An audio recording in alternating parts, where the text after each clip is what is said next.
Morning light falls across stones that have not moved for thousands of years. Wind drifts through empty temples. Narrow passages disappear into darkness. Far beyond the reach of modern cities, forgotten monuments still rise from deserts, mountains, forests, and cliffs, exactly where ancient hands left them.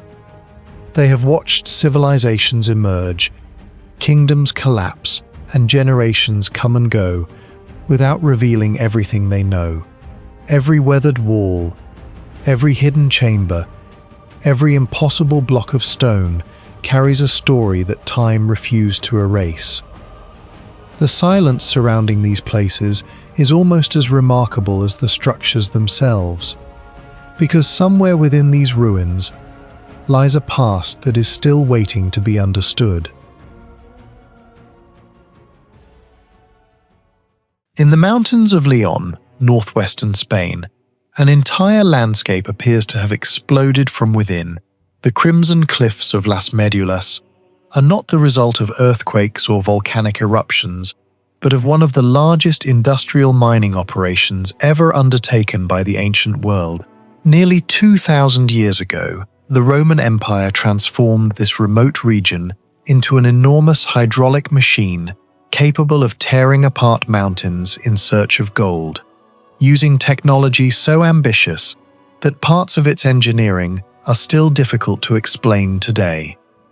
Although the mines had remained visible for centuries, their true scale only became clear through modern archaeological surveys, aerial photography, geological mapping, and later LiDAR analysis, which revealed an immense network of artificial canals, tunnels, reservoirs, and collapsed mountains stretching across the surrounding landscape.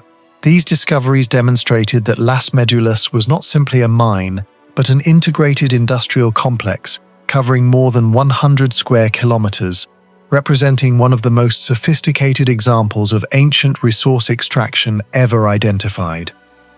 The Romans arrived in northwestern Hispania during the 1st century BCE after conquering the indigenous Astures, but large-scale mining accelerated during the reign of Emperor Augustus.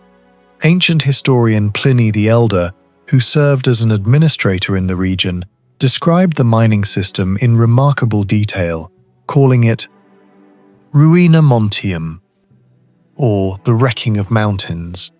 His account long seemed exaggerated until archaeology confirmed that entire hillsides had indeed been deliberately destroyed, using nothing more than gravity and water. Current estimates suggest that over 100 million cubic meters of rock and soil were removed during the operation, while some geological studies argue that the actual volume may have been considerably higher. The principle behind ruina montium appears surprisingly simple. Miners excavated an intricate network of tunnels deep inside the mountain until the remaining rock became structurally unstable. At precisely the right moment, enormous quantities of water were released into these galleries. As the tunnels rapidly filled, compressed air became trapped inside, creating immense internal pressure that shattered the surrounding rock from within.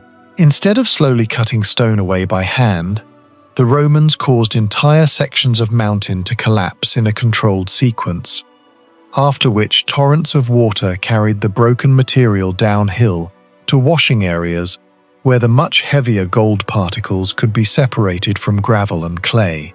Yet understanding the basic concept only raises a far greater question. How did they obtain enough water to power such a colossal system continuously for decades?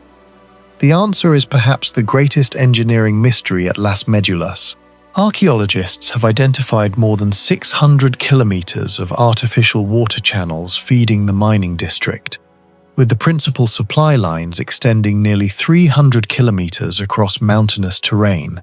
Some canals originated dozens of kilometers away in the Cantabrian Mountains, capturing seasonal snowmelt and river water before directing it toward the mines through an astonishingly precise hydraulic network.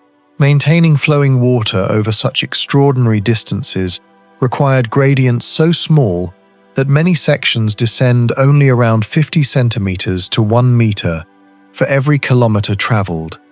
A slope that is too steep would accelerate the water until erosion destroyed the canal, while one that is too shallow would stop the flow entirely. Modern engineers routinely solve this problem using satellite positioning, laser surveying, digital terrain models, and computer simulations. Yet Roman engineers achieved comparable hydraulic precision with little more than measuring rods, water levels, ropes, and geometric observation. This remarkable accuracy becomes even more difficult to explain when considering the landscape itself. The channels cross steep valleys, unstable hillsides, exposed cliffs, and irregular mountain ridges, where maintaining a constant gradient would challenge modern construction crews. In many locations, the canals hug vertical rock faces for hundreds of meters before disappearing into tunnels carved directly through solid bedrock. Even slight surveying errors accumulated over hundreds of kilometers would have rendered the entire system useless. Yet water continued flowing efficiently enough to supply one of the largest mining operations in Roman history. Researchers still debate exactly how Roman surveyors maintained such consistency across terrain that even today can be difficult to access. The water network also required an extraordinary understanding of storage and timing. Reservoirs positioned throughout the mountains collected water over extended periods before releasing it in carefully controlled surges. Unlike an ordinary aqueduct supplying a city, Las Medulas demanded enormous bursts of hydraulic energy capable of collapsing mountains rather than providing a continuous domestic water supply. Exactly how Roman engineers coordinated reservoir capacity, canal discharge, tunnel flooding, and pressure buildup without mechanical pumps or modern control systems remains incompletely understood. Every phase depended entirely upon gravity, elevation differences, and a sophisticated appreciation of hydraulic behavior centuries before the formal science of fluid mechanics existed. Equally mysterious is the enormous labor organization required to construct and maintain this industrial landscape. Tens of thousands of workers are believed to have participated throughout the life of the mines, excavating tunnels, cutting canals, reinforcing reservoirs, clearing sediment, processing ore, and transporting supplies through rugged mountain terrain. The logistics alone would have rivaled those of a major military campaign. Food, timber, tools, replacement equipment, and constant maintenance all had to be delivered into an active mining district where a single blocked canal or collapsed tunnel could halt production across an entire sector. Yet archaeological evidence for the full administrative infrastructure behind this workforce remains surprisingly limited compared with the staggering scale of the operation itself. The production figures recorded by Pliny have fueled debate for generations. His writings suggest that the mines yielded roughly 20,000 Roman pounds of gold annually, equivalent to approximately 6 to 7 metric tons each year. If those figures are reasonably accurate, Las Medulas may have produced well over 150 metric tons of gold during its lifetime, making it one of the richest gold mining operations of the ancient world. Some historians believe Pliny exaggerated imperial achievements, while others argue that geological evidence increasingly supports the possibility of exceptionally high production. The exact total remains uncertain because much of the processed sediment has long since been dispersed across surrounding valleys. Another unresolved question concerns the tunnel network itself. Modern surveys continue to reveal galleries that appear to serve no obvious mining purpose. Some terminate abruptly inside the mountain, others branch into unusually narrow passages, while several seem positioned primarily to manipulate airflow and hydraulic pressure rather than access ore deposits. This has led some researchers to propose that portions of the underground system functioned as pressure control chambers within the larger Ruina Montium process. although no consensus has yet emerged regarding the complete hydraulic sequence. Because many tunnels remain unstable or completely filled with collapsed debris, significant sections of the original engineering system have never been fully examined. Perhaps the greatest mystery is not whether Roman engineers possessed advanced knowledge, but how that knowledge was lost. After the fall of the Western Roman Empire, nothing on the scale of Las Medulas was ever built again in Europe for centuries. Even as medieval mining developed, no civilization reproduced a hydraulic system capable of dismantling entire mountains with such efficiency. Las Medulas therefore stands as more than a gold mine.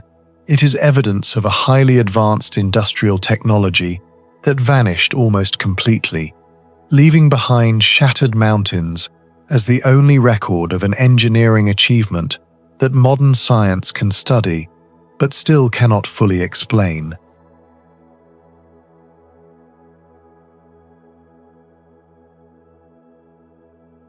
In the forests of the Bujang Valley in Kedah, northwestern Malaysia, Sungai Batu is a place where thousands of tons of iron may have been produced nearly 2,800 years ago, using an industrial system that still challenges modern archaeology.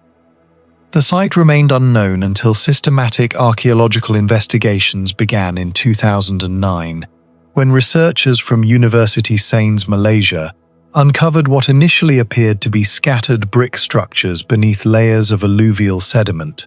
Excavation soon revealed something far more extraordinary.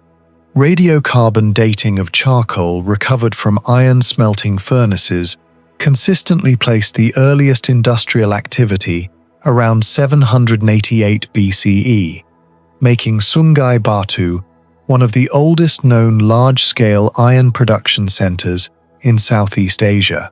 Instead of isolated workshops, archaeologists identified more than 150 archaeological features spread across several square kilometers, including smelting furnaces, ore processing areas, ritual monuments, ancient jetties, warehouses, administrative spaces, and transportation routes.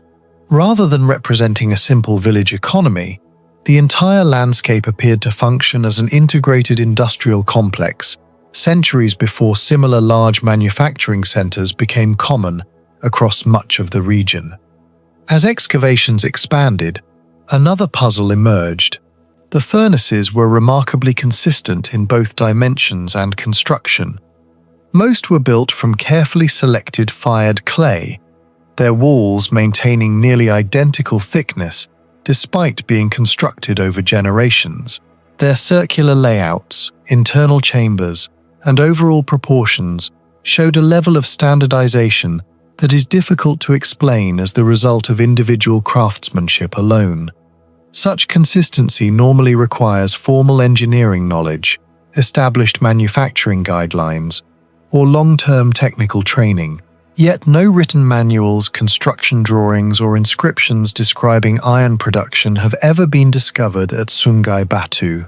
The technology clearly followed repeatable rules, but the system that preserved and transmitted those rules disappeared without leaving any obvious record.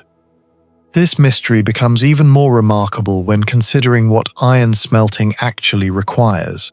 Producing bloom iron demands furnace temperatures exceeding approximately 1,200 degrees Celsius, with many reduction reactions occurring most efficiently between about 1,200 and 1,300 degrees. Maintaining those temperatures is far more difficult than reaching them briefly. Airflow must remain stable for hours while fuel, ore, and combustion stay in delicate balance. Even slight interruptions in oxygen supply can cause the chemical reduction of iron oxide to fail, leaving only partially processed ore. At Sungai Batu, enormous slag deposits demonstrate that these furnaces repeatedly achieved successful smelting over hundreds of years. The problem is that archaeologists still do not know exactly how the ancient workers generated and controlled the airflow needed to sustain such demanding conditions. Unlike some later metallurgical sites, Sungai Batu has yielded almost no complete bellows, tuyères, or mechanical air delivery systems that could fully explain its production efficiency. Clay fragments believed to belong to air nozzles have been recovered, but they reveal only part of the engineering process. The organic components that may have powered the furnaces, including leather bellows, wooden frames, bamboo pipes, or woven air chambers, would have decayed rapidly in Malaysia's tropical environment. Their absence has created one of the site's greatest technological mysteries. How did ancient metallurgists reliably deliver enough oxygen into dozens of furnaces while maintaining nearly identical operating conditions across an entire industrial landscape? Several theories attempt to answer that question, yet none fully account for the archaeological evidence. One proposes that the furnaces were deliberately positioned to exploit seasonal monsoon winds, allowing natural airflow to reduce the amount of manual pumping required. Another suggests the furnace shafts themselves were carefully engineered so that heated air rising through narrow chambers created a powerful draft similar to the chimney effect observed in modern industrial furnaces. Small differences in shaft diameter or internal geometry could dramatically increase combustion efficiency without requiring sophisticated machinery. Some engineers have also pointed to the Venturi principle, arguing that carefully shaped air inlets may have accelerated incoming air naturally.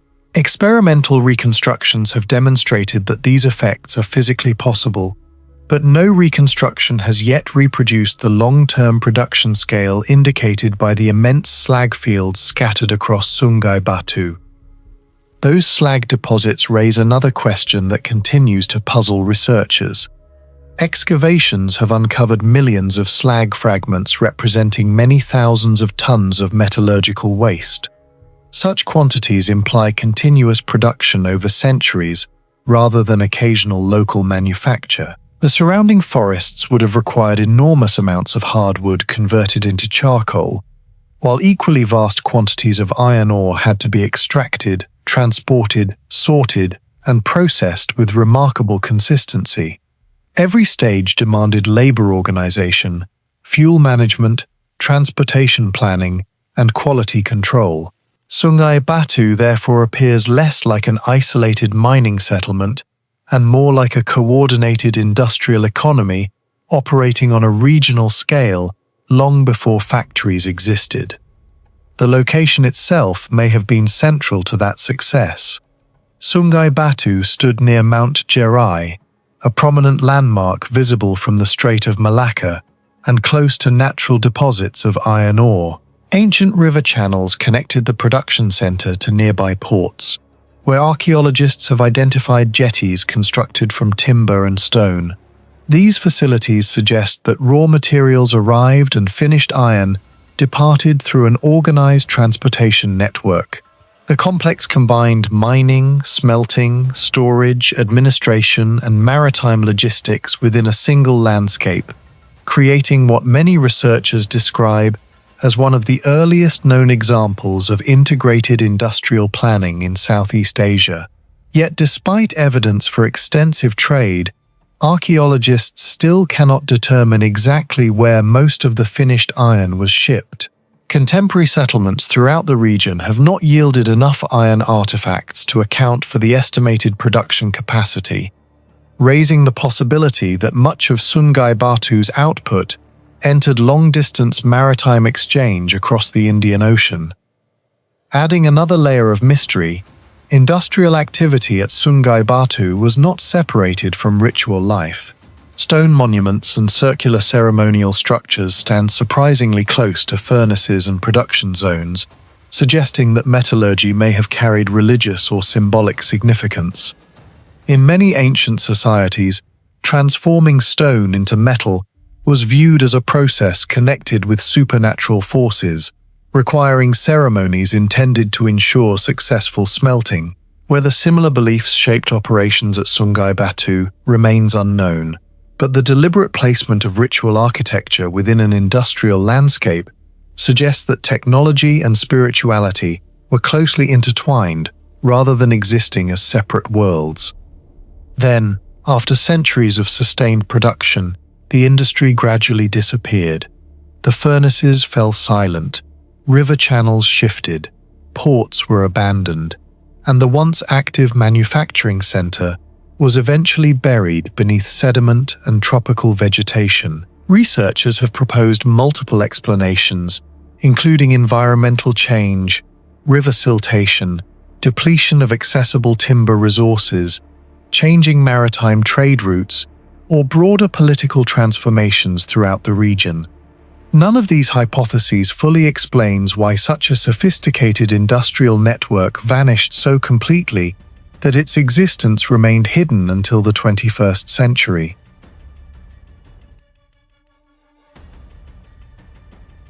Beneath the quiet hills of Rijkholt in the southern Netherlands lies an industrial landscape that should not exist in the Stone Age. Thousands of years before bronze tools, iron drills, or written engineering manuals, prehistoric miners carved an enormous underground network into solid limestone, extracting one of Europe's most valuable raw materials with a level of efficiency that still raises uncomfortable questions. If forgotten industrial technology truly exists, Rijkholt may be one of its clearest surviving examples.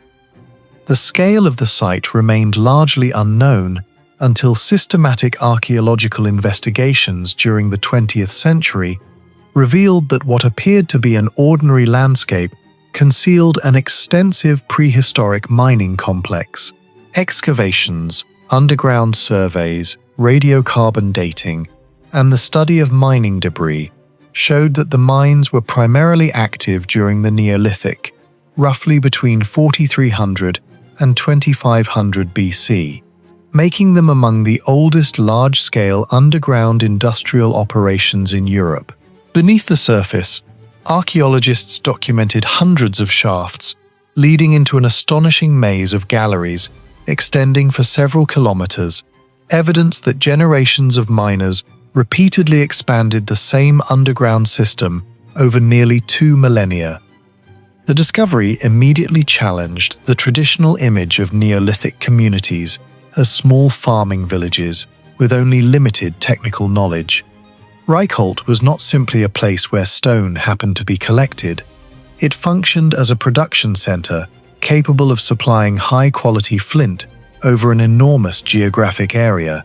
Flint axes manufactured from stone originating at Rijkholt have been identified across the Low Countries, Belgium, Western Germany, and parts of northern France, demonstrating the existence of trade networks extending hundreds of kilometers. Such distribution required far more than occasional mining expeditions. It implied continuous production, specialized labor, organized transportation, and long-term planning, all taking place without written records or metal technology. Yet the greatest mystery begins long before the first shaft was dug. Flint suitable for tool production was not visible on the surface. The valuable nodules were sealed inside a distinct geological layer buried beneath several meters of loess, clay, and limestone.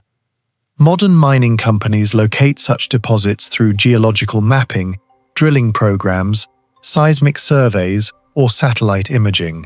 Neolithic miners possessed none of these technologies, yet time after time, they sank shafts that descended almost directly onto the richest flint-bearing horizon. Archaeologists studying the mine have noted that many shafts terminate within the same productive layer with remarkable consistency, minimizing unnecessary excavation while maximizing extraction. Even a small error in depth or location would have required removing many additional tons of rock, with nothing more than antler picks and stone hammers. The extraordinary accuracy displayed throughout the mining field remains one of the least understood aspects of the entire complex. Researchers have proposed several explanations. Some believe prehistoric miners may have followed natural exposures where erosion revealed flint-bearing strata before tracing the layer underground. Others suggest they learned to recognize subtle changes in soil color, vegetation, moisture, or surface geology, that hinted at the hidden deposit beneath. Still others argue that centuries of accumulated practical experience gradually produced an intuitive understanding of the local geology. None of these hypotheses fully explains how entirely new shafts, sometimes separated by considerable distances, repeatedly intersected the correct layer with such precision. The knowledge appears systematic rather than accidental, suggesting that geological expertise was carefully preserved and transmitted across many generations, even though no written documentation survives. Once the flint layer had been reached, another remarkable level of engineering becomes visible. Rather than excavating randomly, miners expanded narrow horizontal galleries following the natural distribution of the nodules. The underground passages often branched outward while leaving carefully positioned limestone pillars to support the ceiling. Modern mining engineers describe similar concepts as room and pillar mining, a method designed to balance maximum extraction with structural stability. Of course, Neolithic workers possessed no mathematical models of rock mechanics, yet many of the surviving galleries remained stable for thousands of years until rediscovered by archaeologists. Whether this design emerged through centuries of trial and error or through empirical engineering principles that have since disappeared remains impossible to determine. The logistical challenges become even more impressive when considering the available technology. Excavation tools consisted primarily of red deer antlers fashioned into picks, stone hammerstones, wooden implements, and shoulder blades of large animals used as primitive shovels. Experimental archaeology has demonstrated that these tools are capable of cutting limestone, but only with enormous physical effort. Every shaft required removing many cubic meters of overlying sediment before reaching the productive horizon, while each gallery generated additional spoil that had to be transported back to the surface through narrow vertical openings. The cumulative volume of excavated material across the mining district reaches many thousands of cubic meters, representing hundreds of thousands of hours of manual labor. Such output would have demanded coordinated work crews, regular food supplies, maintenance of equipment, and careful scheduling extending across multiple generations. Lighting presents another unresolved question.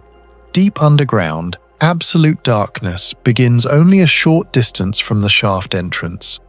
Archaeologists have discovered evidence that miners burned small stone lamps fueled by animal fat.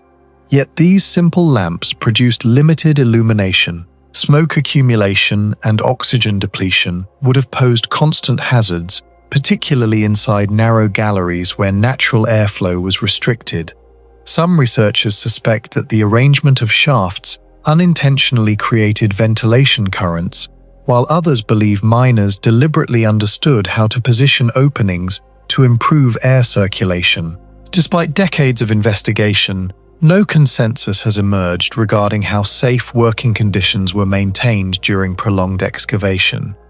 The extraction process itself reveals an equally sophisticated understanding of raw materials. Flint does not occur as a continuous vein, but as irregular nodules embedded within chalk and limestone. Not every nodule possesses the fine-grained internal structure necessary for manufacturing durable tools.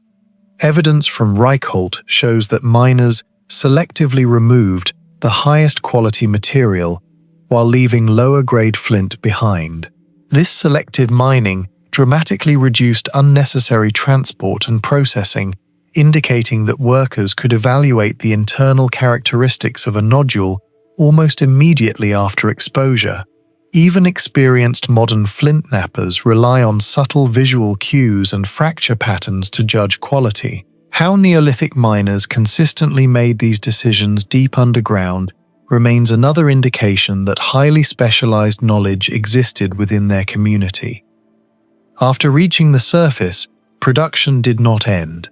Large quantities of waste flakes discovered around the mine demonstrate that rough shaping occurred immediately after extraction. Instead of transporting heavy blocks over long distances, Workers removed excess material on site, producing standardized preforms that could later be finished into polished axes and cutting tools elsewhere.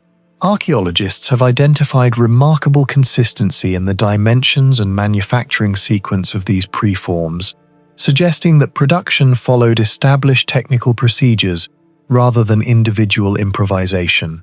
Standardization on this level resembles organized workshop manufacturing more than occasional household craftsmanship. The broader economic implications are difficult to ignore. During the Neolithic, high-quality flint represented one of the most strategically important resources in Europe. Before metallurgy became widespread, flint formed the cutting edges for axes used to clear forests, construct houses, shape wooden boats, process animal hides, and cultivate farmland. Control over a reliable source of premium flint therefore carried enormous economic value. Reichholt was not merely a mine, it was a critical supplier supporting expanding farming societies across a large portion of northwestern Europe. Yet no evidence reveals who controlled production, how access was regulated, or whether particular communities specialized exclusively in mining while others focused on agriculture and trade. The social organization necessary to sustain such an industry remains largely invisible. The Hallstatt salt mine in the Austrian Alps is a place where more than 3,500 years ago, an underground industrial system was already operating at a scale that still surprises archaeologists today. Hidden inside the mountain is evidence that prehistoric Europe possessed mining knowledge far beyond what most people imagine. Yet much of the technology that made this enormous enterprise possible has disappeared without leaving written instructions. The story remained buried until the early modern period, although local people had known about salt deposits for centuries. Scientific excavation began in the 19th century, particularly after Johann Georg Ramsauer uncovered the extraordinary Hallstatt cemetery in 1846. As archaeologists expanded their investigations into the mountain itself, they discovered an immense network of prehistoric mine workings, preserved wooden structures, leather tools, woven textiles, ropes, and even human waste, all protected by the exceptionally dry and saline environment. Radiocarbon dating revealed that industrial-scale extraction had already begun around 1600 BC during the Bronze Age and continued through the Iron Age, eventually giving its name to the entire Hallstatt culture that flourished across Central Europe between roughly 800 and 450 BC. What immediately puzzled researchers was not simply the age of the mine, but its astonishing scale. The prehistoric miners excavated kilometers of underground passages through solid rock salt, creating multiple extraction chambers connected across different levels of the mountain. Salt was among the most valuable commodities of the ancient world because it preserved meat, enabled long-distance food storage, and supported expanding populations. Producing enough salt to supply large regions of Central Europe required an industrial organization involving hundreds, perhaps thousands of workers over many generations. Yet almost nothing survives to explain how this labor force was organized, how production was scheduled, or how technical knowledge was transferred century after century without written engineering manuals. Archaeology exposes the finished system, but reveals remarkably little about the administrative machinery that kept it functioning for over a millennium. That mystery becomes even greater when examining how the miners selected their excavation routes. Modern mining relies heavily on geological surveys, seismic imaging, drilling cores, and computer models before tunnels are opened. But Hallstatt's Bronze Age workers possessed none of these technologies. Nevertheless, many of their galleries followed the richest layers of rock salt while avoiding zones where collapse would have been more likely. Even today, geologists continue studying whether the miners recognized subtle surface indicators, underground moisture patterns, variations in rock texture, or entirely different geological clues that have since been forgotten. Their success rate appears too consistent to be explained purely by trial and error, suggesting that generations accumulated an advanced practical understanding of mountain geology that has never been fully reconstructed. Perhaps the greatest technological mystery preserved inside Hallstatt is not the salt itself, but the remarkable wooden engineering hidden throughout the mine.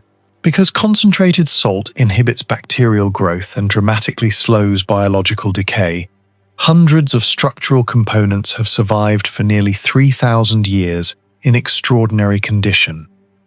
Archaeologists have recovered wooden staircases, platforms, drainage systems, transport chutes, retaining walls, and massive timber supports that once stabilized underground chambers. Many of these structures were assembled using sophisticated joinery rather than metal fasteners, with carefully shaped mortise and tenon joints, interlocking beams, and precisely fitted wooden elements capable of distributing enormous loads. Experimental archaeologists have successfully reproduced individual joints, yet they still struggle to explain the complete engineering philosophy behind the system. The supports were not randomly installed wherever collapse seemed possible. Instead, they formed coordinated structural frameworks that interacted with the natural pressure of the surrounding rock. Some timbers appear deliberately positioned to absorb deformation, while others stabilized entire extraction chambers, indicating that prehistoric builders understood how underground forces behaved even without mathematical engineering theory. Exactly how this empirical knowledge developed remains one of Hallstatt's least understood achievements. No written documents describe the calculations, no surviving diagrams explain the layouts, and no comparable prehistoric mining complex preserves such an extensive collection of structural timber. The wood itself has become a technological archive whose full engineering language has yet to be decoded. The transportation system presents another unanswered question. Extracting salt deep inside the mountain represented only the first stage of production. The material then had to be moved through narrow underground passages, carried or dragged toward the surface, and finally transported across the rugged alpine landscape to consumers hundreds of kilometers away. Archaeological evidence demonstrates that Hallstatt became one of Europe's principal salt producers, yet researchers still debate how such enormous quantities could have been distributed efficiently. Wooden slides may have accelerated movement underground.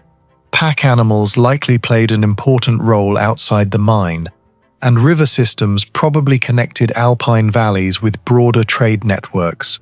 But the complete logistical chain has never been reconstructed. The mine clearly functioned as part of a much larger industrial economy whose infrastructure has largely disappeared. The remarkable preservation of organic materials also transformed Hallstatt into an unexpected laboratory for studying prehistoric industry. Unlike most ancient mining sites where only stone and metal survive, Hallstatt preserves everyday objects rarely found elsewhere. Leather backpacks, woolen clothing, fur garments, ropes twisted from plant fibers, wooden shovels, torches, and food remains provide an unusually complete picture of industrial life. Even fossilized human excrement has revealed microscopic traces of cereals, beans, and fermented foods, allowing scientists to reconstruct the miners' diets with surprising accuracy. Ancient DNA recovered from preserved waste has even identified microorganisms associated with blue cheese and fermented beverages, suggesting specialized food production to sustain workers performing physically demanding labor underground. Yet this wealth of information also creates another paradox. If Hallstatt supported such a vast mining operation for centuries, where are the equally extensive settlements, workshops, administrative buildings, and storage facilities that must have existed above ground? The archaeological footprint outside the mountain appears disproportionately small compared to the industrial capacity demonstrated within it. As excavation techniques have improved, researchers have also noticed that mining methods evolved continuously rather than remaining static. Bronze tools gradually gave way to iron implements, extraction chambers expanded in different directions, ventilation strategies changed, and new structural solutions appeared over time. These developments reveal a tradition of innovation extending across dozens of generations instead of isolated technological breakthroughs. Such continuity implies the existence of highly skilled specialists, capable of training apprentices and preserving practical knowledge over centuries. Yet unlike Roman engineers or medieval miners, the Hallstatt workers left almost no written testimony explaining their methods.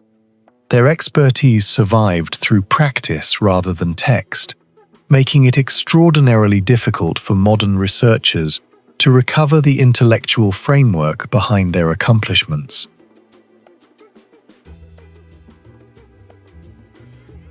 In the southern Aravar Desert of Israel, where temperatures can exceed 45 degrees Celsius, 113 degrees Fahrenheit, and rainfall averages less than 30 millimeters a year, the Timna copper mines form an ancient industrial landscape that may preserve one of humanity's most remarkable lost manufacturing traditions. Thousands of years before factories, blast furnaces, or written engineering manuals, this barren valley was producing copper on a scale that still surprises archaeologists today. Timna first attracted scientific attention during 19th century expeditions, but systematic excavations led by Benno Rothenberg in the 1950s and 1960s revealed that the scattered stone structures, mines, furnaces, and enormous slag heaps belonged to an industrial complex rather than isolated mining camps. More recent excavations by Tel Aviv University, combined with radiocarbon dating and laboratory analysis of thousands of slag samples, have transformed Timna from a biblical curiosity into one of the best-studied ancient metallurgical centers in the world. The evidence now indicates that intensive copper production reached its peak during the 11th and 10th centuries BC, when this desert became the heart of a highly organized metal industry. What makes Timna extraordinary is not simply that ancient people mined copper here. Copper metallurgy was already known across the Near East. The real mystery is that the technology became dramatically more efficient over time, even though archaeologists can find almost no evidence that the equipment itself fundamentally changed. Normally, major improvements in industrial output accompany obvious innovations such as redesigned furnaces, new fuels, better tools, or improved raw materials. At Timna, however, those changes are largely absent. Instead, the archaeological record tells a far stranger story. Generation after generation, using what appears to be essentially the same furnace designs, similar tuyères, similar crucibles, and the same local ore deposits, the metal workers steadily extracted more copper while leaving less behind in the waste. The key to this puzzle lies in the slag, the glass-like material discarded after smelting. Modern laboratory analysis allows scientists to measure how much copper remained trapped inside ancient waste. Earlier slag from Timna often retained relatively high concentrations of unrecovered metal, while later slag from the Iron Age contained dramatically less. Some samples preserved less than 0.5% residual copper, approaching the practical efficiency expected from carefully controlled pre-industrial smelting. This means that ancient metallurgists were recovering nearly all of the usable metal available from each batch of ore. The improvement was not small or random. It followed a consistent trend over decades and perhaps centuries, suggesting continuous optimization rather than isolated breakthroughs. Yet the obvious question remains unanswered. where was the new technology? Archaeologists have not uncovered revolutionary furnace designs that suddenly explain the higher efficiency. The mining tunnels did not abruptly shift to richer ore bodies. There is no evidence that an entirely different fuel source appeared. Instead, the improvement seems to have depended on something almost invisible in the archaeological record: operational knowledge. The craftsmen may have learned exactly how finely to crush the ore, how much charcoal to add, how long each smelting cycle should last, when to increase airflow, and when to reduce it before valuable copper began dissolving back into the slag. These decisions leave almost no physical trace, yet together they could determine whether a furnace produced mediocre results or extraordinary ones. This raises an uncomfortable possibility for modern researchers. The most valuable technology at Timna may never have existed as an invention that can be excavated. It may have existed entirely inside the minds of experienced smelters who refined their methods through generations of observation. Unlike stone buildings or bronze tools, practical knowledge disappears almost instantly once the people carrying it vanish. In that sense, Timna may represent one of history's greatest examples of forgotten industrial expertise rather than forgotten machinery. Experimental archaeologists have discovered how difficult that expertise is to recover. Researchers have reconstructed ancient furnaces using local clay, charcoal, and copper ore, while attempting to duplicate the archaeological evidence. Although modern scientists understand the chemistry involved, producing copper with efficiencies matching the best Timna slag often requires repeated trials and constant adjustments. Small changes in airflow, fuel distribution, ore size, or furnace temperature can produce completely different results. Ancient workers somehow mastered variables that today require careful experimentation, even with laboratory instruments available for later analysis. The paradox is striking. Modern science can explain why copper separates from ore, but reproducing the precise operational skill developed 3,000 years ago remains remarkably difficult. Temperature control forms another layer of the mystery. Smelting copper from oxide and sulfide ores generally requires furnace temperatures approaching 1,150 to 1,250 degrees Celsius. Reaching those temperatures is only part of the challenge. Maintaining them evenly while controlling oxygen levels is even more important. Too little oxygen, and the reaction fails to release enough metal. Too much oxygen, and newly formed copper can oxidize again, reducing efficiency. Ancient furnaces contained no thermometers, no pressure gauges, and no electronic sensors. Every adjustment depended on observation, experience, and instinct. The color of the flames, the sound of air passing through the tuyères, the behavior of molten slag, and perhaps even subtle changes in smoke may have served as indicators that experienced workers could interpret instantly. Those human techniques, however, vanished without leaving written instructions. As researchers continued studying Timna, another unexpected pattern emerged. The site was not simply a collection of mines scattered across the desert. It functioned as a carefully organized industrial landscape. More than 10,000 ancient mine shafts have been documented throughout the district, connected to ore processing areas, charcoal supplies, furnace installations, slag disposal zones, and transportation routes. Each component occupied a logical position that minimized unnecessary movement of heavy materials. Ore flowed from the mines toward processing areas. Charcoal arrived from distant woodlands. Finished copper traveled outward into regional trade networks, stretching across the Levant. The arrangement resembles an integrated manufacturing system rather than isolated workshops. That organization creates another unanswered question. Copper production consumed enormous quantities of charcoal, and producing charcoal required cutting wood from trees that grew far beyond the desert itself. Every ton of copper demanded many times its weight in fuel. Food, water, replacement tools, animals for transport, and workers all had to be supplied continuously in one of the harshest environments in the Near East. Maintaining such logistics over decades would have required planning comparable to a major state enterprise. Yet Timna has yielded very little administrative documentation explaining who coordinated this complex operation or how supplies were managed with such consistency. Radiocarbon dating has also complicated the historical picture. For decades, Timna was popularly associated with the legendary mines of King Solomon, although direct evidence linking Solomon himself to the site has never been found. Instead, current research suggests that the peak of production coincided with the emergence of the Kingdom of Edom during the early Iron Age.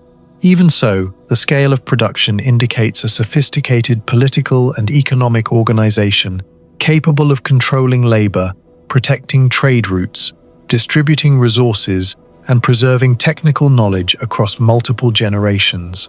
Exactly how that system functioned remains a subject of active debate. Perhaps the most fascinating evidence comes from the gradual evolution recorded inside the slag itself. Chemical composition, crystalline structure, and residual metal content all reveal continuous refinement rather than technological stagnation. Each generation appears to have inherited practical experience from the previous one and then improved it further. The archaeological record therefore documents something rarely visible in ancient industry, a measurable process of industrial optimization extending across centuries. It resembles the steady improvement curves seen in modern manufacturing, except it occurred without scientific textbooks, engineering schools, or written process manuals. Beneath the rocky hills of Laurion, Greece, lies an industrial labyrinth so vast that it financed the rise of ancient Athens, yet one of its greatest engineering secrets remains unanswered.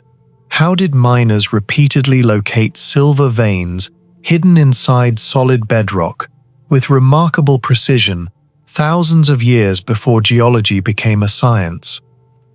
The importance of Laurion was forgotten for centuries after antiquity until the 19th century, when abandoned shafts, enormous slag heaps, and extensive ore washing facilities attracted systematic archaeological and geological investigation. Excavations eventually revealed more than 2,000 documented mine shafts, hundreds of kilometers of underground galleries, thousands of washing tables and settling tanks, and evidence that intensive mining reached its peak during the 5th century BCE. Lead isotope analysis, ancient inscriptions, and surviving industrial installations demonstrated that this was not a scattered collection of mines, but one of the largest integrated mining complexes of the ancient Mediterranean. Yet the more researchers mapped the landscape, the more difficult it became to explain how such an immense industrial system had originally been planned and operated. The greatest mystery begins with the silver itself. Laurion's valuable ore occurs mainly as argentiferous galena, a lead sulfide containing silver. Unlike thick, continuous ore bodies exploited in many modern mines, these mineralized veins are often narrow, branching, discontinuous, and capable of changing direction unexpectedly through fractured limestone and marble. Some productive veins measure only a few tens of centimeters across before disappearing and reappearing elsewhere. Modern exploration companies would normally combine geological mapping, drilling programs, geophysical surveys, geochemical sampling, and three-dimensional computer modeling before committing to underground excavation. Ancient Greek miners possessed none of these technologies. Nevertheless, archaeological surveys consistently show that their tunnels followed productive veins with astonishing accuracy. Many galleries curve naturally with the ore, instead of cutting randomly through barren rock, suggesting that miners somehow anticipated subtle geological changes that remain difficult to recognize even today. Scholars generally agree that experience played an important role, but experience alone does not fully explain the extraordinary success rate observed across such a massive mining district. No surviving text describes a systematic exploration method, leaving one of Lorien's most important industrial technologies effectively lost. This uncertainty becomes even more striking when examining the underground network itself. Numerous passages measure only 60 to 70 centimeters wide, forcing miners to crawl while extracting ore with iron picks and stone hammers. Such narrow tunnels reduced unnecessary excavation and concentrated labor only where valuable mineralization existed. In several documented cases, independent excavations approaching from different directions met with surprisingly small errors after advancing considerable distances underground. Achieving that level of accuracy without magnetic compasses, precision surveying instruments, or artificial lighting beyond oil lamps remains difficult to reconstruct experimentally. Researchers have proposed combinations of plumb lines, measuring chords, repeated surface reference points, and careful observation of rock structures, but no reconstruction has yet demonstrated how such consistency could have been maintained throughout hundreds of kilometers of interconnected workings. As investigators attempted to understand the underground design, another engineering puzzle emerged above ground. Lorien receives relatively little annual rainfall, averaging roughly 400 millimeters in modern climatic measurements, and no major river supplied the mining district. Ore processing, however, required enormous quantities of water. Crushed ore had to be washed so that the dense galena particles separated from lighter waste rock before smelting. Archaeologists have identified hundreds of cisterns, channels, reservoirs, settling basins, and washing installations distributed across the mining landscape. These facilities formed carefully engineered hydraulic systems that captured winter rainfall, stored it, recycled it repeatedly through multiple stages of ore concentration, and minimized losses in one of Greece's driest regions. Some specialists describe Lorien as one of the earliest known examples of industrial water recycling on a large scale. Even so, many questions remain. No complete master plan has been discovered, making it uncertain whether the hydraulic network originated as a unified design or gradually expanded over generations while maintaining remarkable overall efficiency. The deeper the excavations extended, the greater another challenge became. Underground mines rapidly accumulate heat, humidity, carbon dioxide, and dust, while oxygen levels decline. Ancient engineers responded by constructing numerous vertical shafts, linking different tunnel levels to the surface. These openings clearly allowed ore and workers to move, yet their spacing suggests an additional purpose. Many mining historians believe they also generated natural air circulation through convection, continuously replacing stagnant underground air without mechanical equipment. Surprisingly, several abandoned galleries still exhibit noticeable natural airflow after more than 2,000 years. Although computer simulations have explored possible ventilation patterns, researchers still cannot confidently explain how ancient builders determined the optimal placement and dimensions of hundreds of shafts across such an extensive underground network without modern airflow calculations. Extracting the ore represented only one stage of an even larger industrial chain. After concentration, argentiferous galena underwent smelting to produce lead containing dissolved silver. The final separation relied on cupellation, in which lead was oxidized at temperatures approaching 900 to 1000 degrees Celsius, while silver remained behind as a purified metal. Laboratory experiments confirm that the chemistry is well understood, yet reproducing the productivity suggested by Lorien's archaeological remains has proven more difficult than expected. Ancient furnaces maintained stable temperatures using charcoal, natural draft, and carefully controlled airflow despite the absence of thermometers or mechanical blowers. The exact furnace designs, operating cycles, and methods for sustaining consistent large-scale production remain subjects of active experimental archaeology because surviving structures preserve only fragments of the original technology. The scale of the operation introduces another unanswered question. Historians estimate that during the height of production, perhaps 10,000 to 20,000 workers, many of them enslaved, participated directly or indirectly in the mining economy, or had to be extracted, transported, crushed, washed, smelted, refined, stored, and delivered with extraordinary regularity. Millions of tons of waste rock accumulated across the district, while finished silver eventually reached the Athenian state. Yet, remarkably little administrative infrastructure survives. Archaeologists have uncovered workshops, processing facilities, inscriptions, and industrial debris, but almost no comprehensive records explaining how labor, production schedules, maintenance, or geological exploration were coordinated across such an enormous enterprise. The physical evidence demonstrates that the system functioned efficiently, while the organizational knowledge that sustained it appears to have vanished almost completely. The historical consequences of this forgotten technology were immense. Around 483 BCE, the discovery of a particularly rich silver deposit at Laurion transformed Athens. Rather than distributing the profits directly among citizens, the statesman Themistocles persuaded the city to invest the revenue in approximately 200 triremes. Those warships formed the core of the Greek fleet that defeated the Persian navy at the Battle of Salamis in 480 BCE, a victory that profoundly influenced the political and cultural development of the classical Mediterranean. Behind that famous military triumph stood an industrial complex hidden beneath stone hills, operated through techniques that remain only partially understood.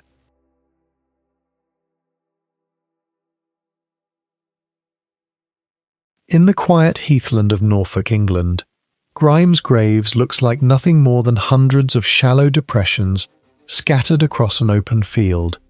Yet beneath this peaceful landscape lies one of the largest prehistoric mining complexes ever discovered, a place that suggests industrial knowledge far older and more sophisticated than anyone expected. The true scale of the site only began to emerge during systematic excavations in the 19th century, with major investigations by Canon William Greenwell in 1870 revealing that the circular pits were not natural formations or ancient ritual monuments, but entrances to deep vertical shafts, leading into an astonishing underground mining network. Later archaeological surveys mapped more than 430 individual mine shafts, spread across roughly 37 hectares, while radiocarbon dating placed the main period of activity between approximately 2600 and 2300 BCE, during Britain's late Neolithic. What initially appeared to be a field covered with random holes was in reality an industrial landscape hidden beneath the earth for more than 4,000 years, and the deeper archaeologists explored, the more difficult it became to explain how Stone Age communities had achieved such remarkable engineering. The first surprise came from the sheer scale of excavation. Every shaft descended between 10 and 14 meters through solid chalk before reaching the prized layer of black flint buried deep underground. Excavating a single shaft required removing hundreds of tons of chalk, using nothing more advanced than picks fashioned from red deer antlers, stone hammers, wooden wedges, and animal shoulder blades for shoveling loose debris. Experimental archaeology has shown that antler picks are surprisingly effective against chalk because the material is softer than solid rock, yet efficiency alone does not explain how hundreds of shafts were completed across the landscape. The cumulative volume of excavated material likely exceeded 100,000 cubic meters, representing an enormous investment of labor that must have required long-term planning, skilled specialists, and an organized workforce operating across generations. Nothing in the archaeological record clearly identifies the authority capable of coordinating a project on such a scale, leaving researchers to wonder whether sophisticated social organization emerged far earlier than previously believed. As remarkable as the shafts themselves are, the true mystery begins once they reach the flint seam. Rather than stopping at the valuable deposit, miners carved narrow galleries extending outward from the base of each shaft like the spokes of a wheel. Some passages stretched more than 20 meters from the central shaft, while remaining barely large enough for a single worker to crawl through.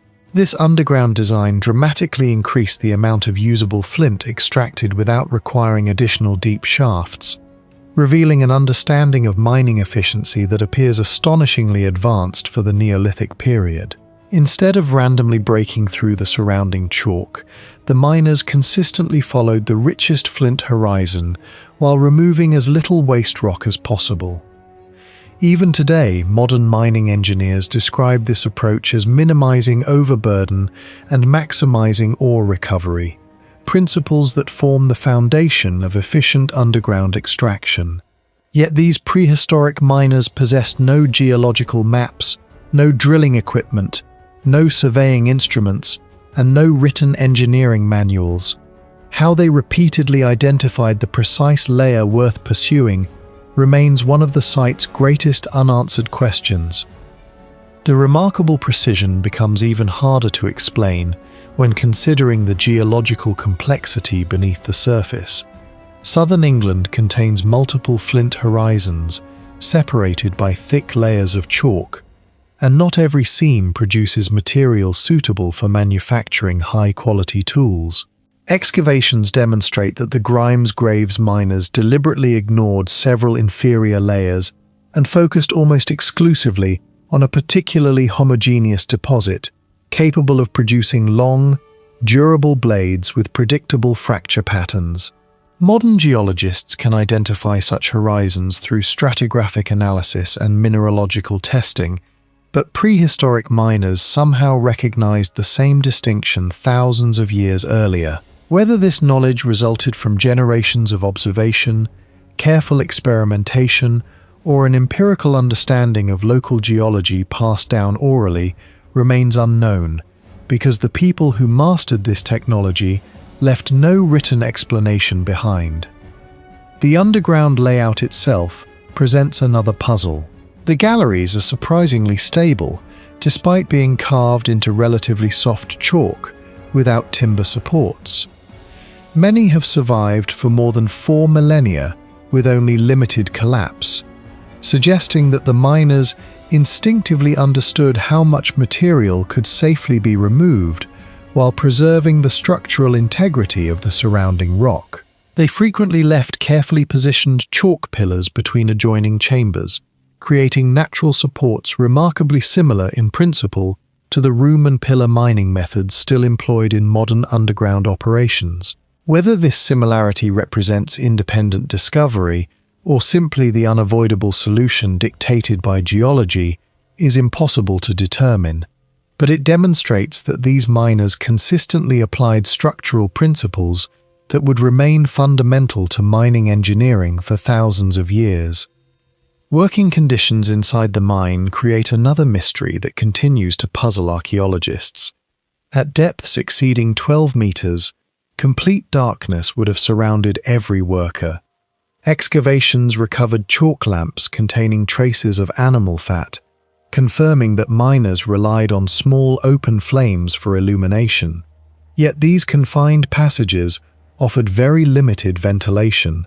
A single flame steadily consumes oxygen while producing carbon dioxide and smoke, and multiple workers carrying lamps should have degraded air quality surprisingly quickly. Nevertheless, the extensive length of the galleries indicates that miners remained underground long enough to extract significant quantities of flint before returning to the surface. No convincing evidence of engineered ventilation shafts has been identified, leaving open the possibility that the miners exploited subtle natural airflow patterns within the chalk, or developed work routines specifically designed to reduce the risk of oxygen depletion. Without direct evidence, the method that kept these underground workplaces functional remains uncertain. The sophistication of production did not end with extraction, because the flint itself became one of prehistoric Britain's most valuable industrial materials. Geological analysis shows that Grimes Graves flint possesses exceptional purity and predictable conchoidal fracture characteristics, allowing craftsmen to produce long blades, polished axe heads, knives, scrapers, arrowheads, and woodworking tools of consistently high quality. Artifacts manufactured from this distinctive flint have been identified at archaeological sites hundreds of kilometers away, demonstrating that material from Norfolk circulated across much of southern Britain. Such widespread distribution implies an extensive exchange network capable of moving heavy raw materials over remarkable distances, despite the absence of wheeled transport on a significant scale. Whether this distribution relied on seasonal gatherings, specialized traders, interconnected communities, or complex social alliances remains uncertain, but the evidence points toward an economy considerably more organized than traditional images of isolated Neolithic villages would suggest. Even the mining tools reveal an unexpected level of logistical planning. Thousands of discarded antler picks have been recovered from the shafts, most produced from naturally shed red deer antlers rather than animals hunted specifically for mining equipment. This indicates a sustainable procurement strategy in which raw materials were collected seasonally, shaped into standardized tools, used until worn out, and then discarded underground. Considering the enormous volume of chalk excavated, the number of antler picks consumed over several centuries must have reached many thousands. Such continuous replacement implies reliable access to wildlife resources, experienced toolmakers, and an organized supply system supporting miners throughout the lifetime of the industry. Yet almost none of this infrastructure has survived archaeologically, leaving researchers to reconstruct an industrial economy from the discarded tools alone. Perhaps the greatest mystery is not how Grimes Graves operated, but why this advanced mining tradition disappeared. Around 2300 BCE, large-scale extraction declined rapidly, with no clear evidence of disaster, conflict, or environmental collapse. This decline coincides with the spread of copper and bronze tools in Britain, which may have reduced the importance of flint. However, since flint remained useful, this alone does not fully explain the abandonment. Changes in trade, society, or lost technical knowledge may also have played a role. Ultimately, the industry faded, leaving only buried shafts beneath the landscape. Selka i Poshtme, hidden in the hills of eastern Albania overlooking the Shkumbin River Valley, contains a group of royal tombs that should not exist as they do. More than 2,200 years ago, builders carved monumental chambers directly into solid rock, created sophisticated architectural facades, and constructed burial complexes that continue to survive despite earthquakes, weathering, and centuries of abandonment. Yet the civilization responsible left behind almost no technical records. Today, archaeologists can measure the tombs with laser scanners and analyze the stone at microscopic levels, but some of the most important questions remain unanswered. The mystery was first brought to scholarly attention during archaeological investigations in the 20th century, although the site had been known locally for generations. Systematic excavations conducted between the 1960s and 1970s revealed a remarkable complex of Illyrian royal tombs dating primarily between the 4th and 3rd centuries BC. The discoveries immediately attracted attention because the architecture displayed a level of engineering and craftsmanship far beyond what many historians had previously associated with the Illyrian kingdoms of the Balkans. The first mystery concerns the construction itself. Selka contains several rock-cut tombs excavated directly into the mountainside. Unlike ordinary masonry structures, these chambers required workers to remove enormous quantities of stone while preserving the structural stability of the remaining rock. Modern mining engineers understand how difficult this process can be, as a single miscalculation can create fractures that spread through the rock mass and cause collapse. The builders somehow avoided this problem. Even today, many of the chambers remain structurally intact despite more than 20 centuries of natural stress. Archaeologists have identified carefully planned layouts, symmetrical designs, and architectural details that suggest the builders understood much more about rock behavior than previously assumed. The challenge becomes even more impressive when compared with other ancient civilizations. The rock-cut tombs of Petra in Jordan, the Lycian tombs of Turkey, and the royal tombs of Macedonia all required advanced stoneworking techniques. Selka belongs in this category of sophisticated engineering projects, yet the technical tradition behind it remains largely undocumented. The second mystery involves surveying technology. Before a single stone could be removed, the builders needed accurate measurements. The tomb facades feature balanced proportions, straight lines, aligned entrances, and carefully organized internal spaces. Such precision requires some form of surveying system. The problem is that no measuring instruments have been discovered. No engineering manuals survive, and no written explanations describe how the work was organized. Historians know that Greek and Macedonian engineers used ropes, plumb lines, sighting tools, and geometric techniques. It is possible that Illyrian builders employed similar methods. However, direct evidence remains scarce. This creates an intriguing question. Did the engineers of Selka develop their own surveying traditions, or were they adapting knowledge imported from neighboring cultures? The answer remains uncertain. The third mystery centers on labor organization. Creating the tombs would have required a workforce far larger than a handful of craftsmen. Archaeologists estimate that thousands of hours of labor were necessary to excavate chambers, shape facades, transport debris, and finish decorative elements. Even with iron tools, cutting solid limestone is slow work. Experimental archaeology has demonstrated that removing a single cubic meter of hard rock using ancient hand tools can require dozens or even hundreds of labor hours depending on rock quality.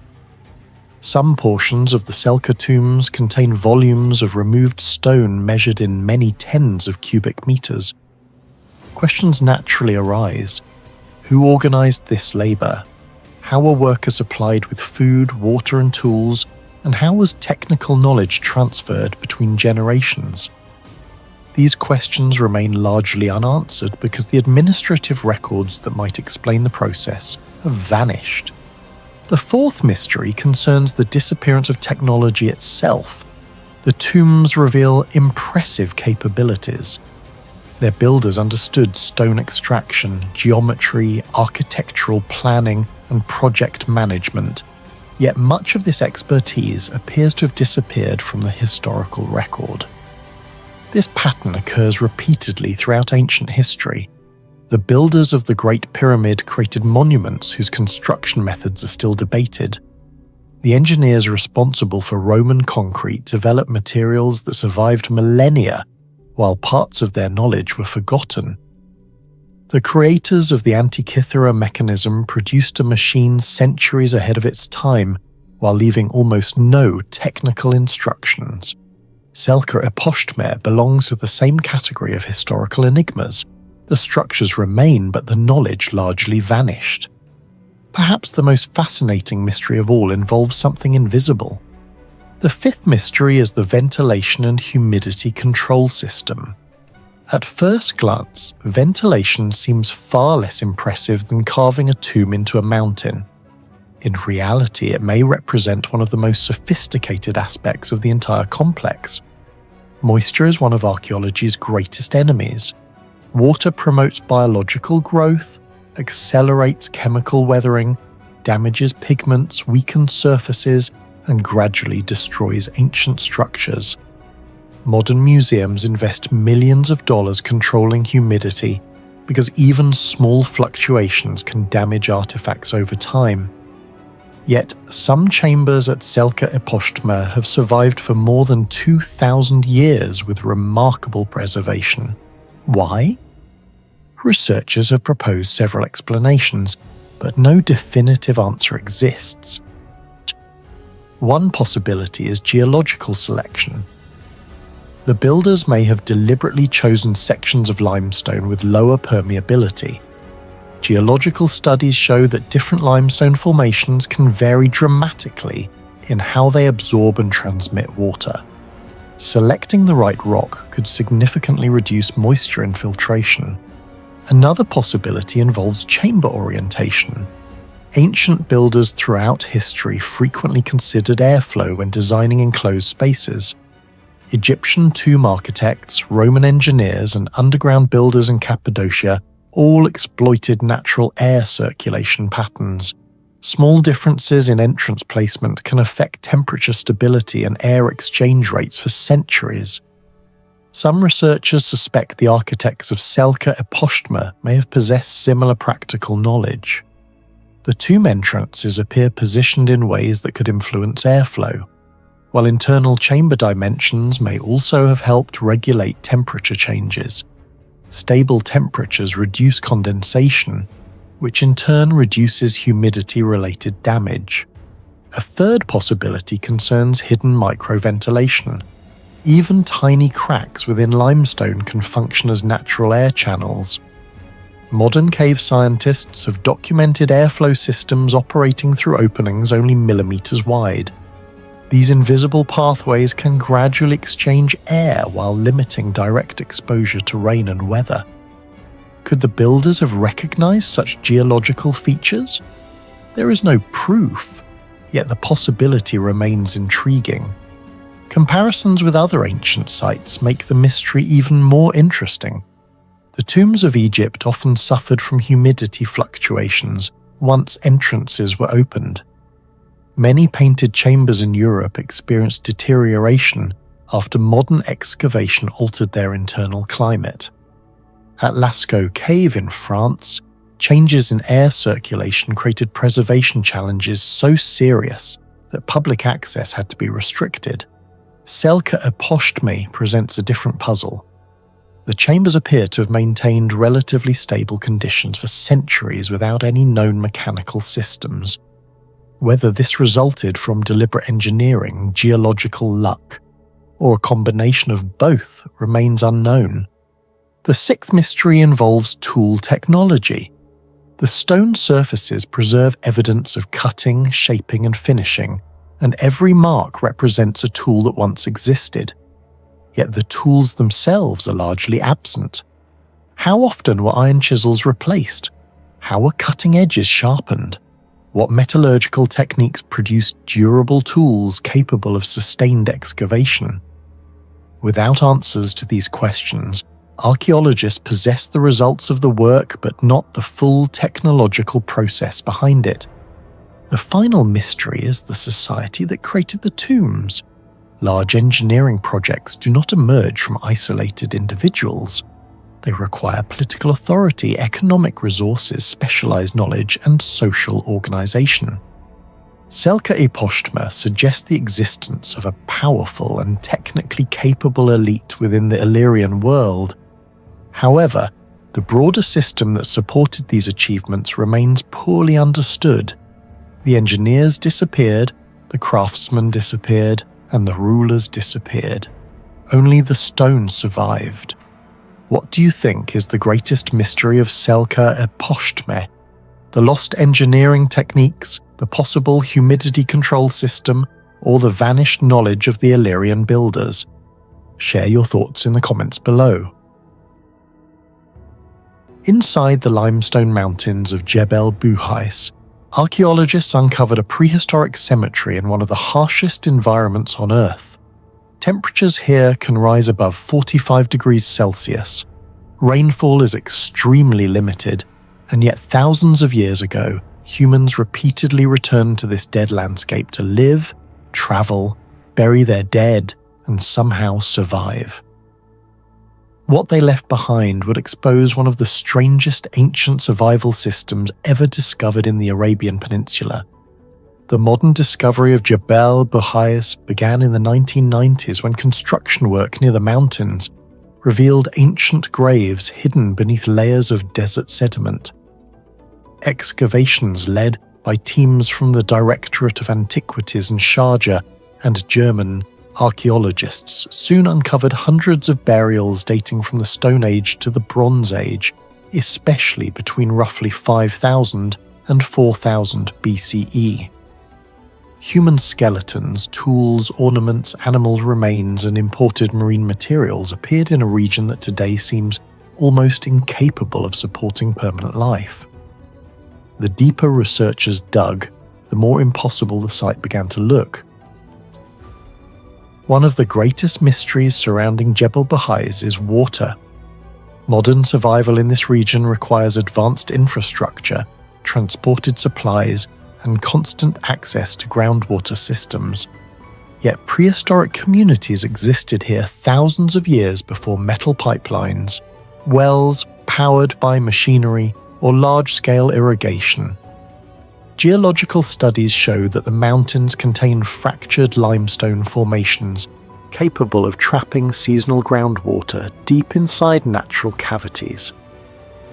Some researchers believe the inhabitants understood these underground water systems with astonishing precision. Certain ancient camps and burial clusters appear repeatedly near zones where moisture naturally accumulated beneath the rock. This suggests they may have identified invisible groundwater reservoirs simply by observing mineral stains, vegetation patterns, stone temperature, or seasonal humidity changes. Compared to civilizations beside the Nile, Tigris, or Indus rivers, Jebel Buhais had no massive water source sustaining its population. That comparison makes the site even more difficult to explain. Ancient Egypt depended on predictable flooding cycles. Mesopotamian cities developed around irrigation canals. But the people of Jebel Buhais operated in a landscape where a failed season could mean death. Some archaeologists believe survival here required a mobile migration system synchronized with climate cycles. Isotope analysis of human remains suggests diets combining marine protein with inland desert resources, implying seasonal movement between the coast and the mountains. In other words, these people may have developed a prehistoric environmental algorithm, a survival pattern refined across generations through observation of wind, temperature, and water availability. Another unexplained feature involves the mountain itself. Jebel Buhais is filled with karst formations, caves, and narrow limestone fractures formed over millions of years. Inside some cavities, temperatures remain significantly cooler than the outside desert. Researchers suspect ancient inhabitants intentionally used these natural chambers as primitive climate control systems. Long before mechanical cooling, the mountain may have functioned like a giant passive refrigeration structure. Water stored inside shaded limestone chambers would evaporate more slowly. Organic materials could survive longer. Even the placement of burials appears strangely deliberate. Several graves were positioned where shadows remained longest during the hottest parts of the day, suggesting an advanced understanding of solar movement and thermal behavior. However, the most disturbing mystery at Jebel Buhais is not how the living survived. It is how the dead were preserved. Normally, desert environments destroy organic material rapidly through heat, salt exposure, and shifting soil chemistry. Yet many skeletons discovered at Jebel Buhais remained unusually intact despite being over 6,000 years old. Some retained remarkable structural stability, compared to remains from wetter climates of similar age. This shocked researchers because the Arabian Gulf region is not generally considered ideal for long-term bone preservation. Scientists began investigating the chemical composition of the surrounding sediment and limestone. Preliminary studies suggested the mountain created an unusually stable microenvironment. The porous limestone may have absorbed moisture while simultaneously reducing bacterial activity inside certain burial zones. High mineral content in the soil possibly slowed decomposition further, creating conditions similar to a natural dehydration chamber. In simple terms, the mountain itself may have acted like a giant preservation machine. But the mystery goes deeper than natural geology. Several burials appear to have been intentionally placed in position maximizing airflow through rock fractures. Some graves were constructed using stone arrangements that reduced sand accumulation and heat exposure. This has led to speculation that the inhabitants understood preservation processes far better than previously assumed. They may not have practiced embalming like the Egyptians, but they possibly manipulated temperature, airflow, and mineral-rich soil to slow decay naturally. If true, that would represent an extremely advanced empirical knowledge of environmental chemistry long before formal science existed. The preservation becomes even stranger when compared with other prehistoric sites in Arabia. Many ancient skeletons discovered in open desert environments fragment heavily or disappear entirely after millennia.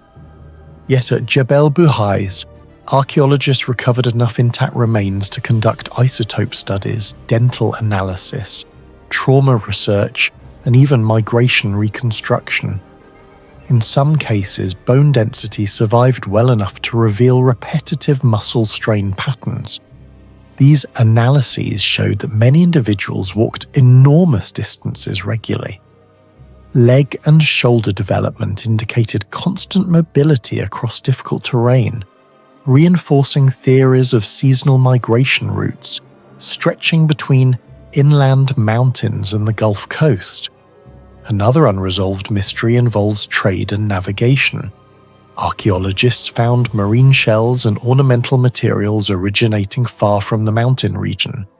This means the inhabitants maintained long-distance exchange networks despite living inside an extremely hostile environment. Without advanced roads, pack animals, or written maps, they somehow transported resources across burning desert terrain. Some researchers compare these survival strategies to later Bedouin navigation systems, where travelers memorize star positions, rock formations, and seasonal wind directions. The difference is that Jebel Buhais predates many documented desert navigation traditions by thousands of years. The graves themselves also reveal unusual engineering choices. Stone slabs were often angled in ways that reduced direct wind pressure from desert storms. After thousands of years of erosion, many tomb structures still maintain their original form surprisingly well. This suggests generations of experimentation with local materials and airflow dynamics. Similar passive engineering principles appear in later desert architecture across the Middle East, including wind towers in Persia and heat-resistant stone structures in Nabatean settlements. But Jebel Buhais may represent a far older prototype of environmental adaptation. One of the most unsettling aspects of the site is its discontinuous occupation history. Archaeological evidence indicates the area was abandoned multiple times before being reused centuries later. Climate records from ancient lake sediments and regional geological data suggest the Arabian Peninsula experienced dramatic environmental fluctuations during the Holocene period. Jebel Buhais may have functioned as a kind of prehistoric climate refuge, occupied only when rainfall, groundwater levels, and migration conditions aligned correctly. If that theory is accurate, then the people of Jebel Buhais were not primitive survivors wandering blindly through the desert. They may have possessed an accumulated environmental intelligence capable of tracking climate behavior across generations without written records, satellites, or scientific instruments. They understood when to move, where to find hidden water, how to exploit mountain cooling systems, and possibly even how to preserve the dead using nothing except natural geology. What do you think was the real secret behind the survival system of Jebel Buhais? Forgotten environmental knowledge, ancient engineering, or something we still completely misunderstand? Let us know your theory in the comments below. Perched atop a volcanic basalt plateau in present-day Hesse, Germany, Dornberg Oppidum was an Iron Age stronghold that commanded sweeping views of the surrounding landscape from nearly 400 meters above sea level.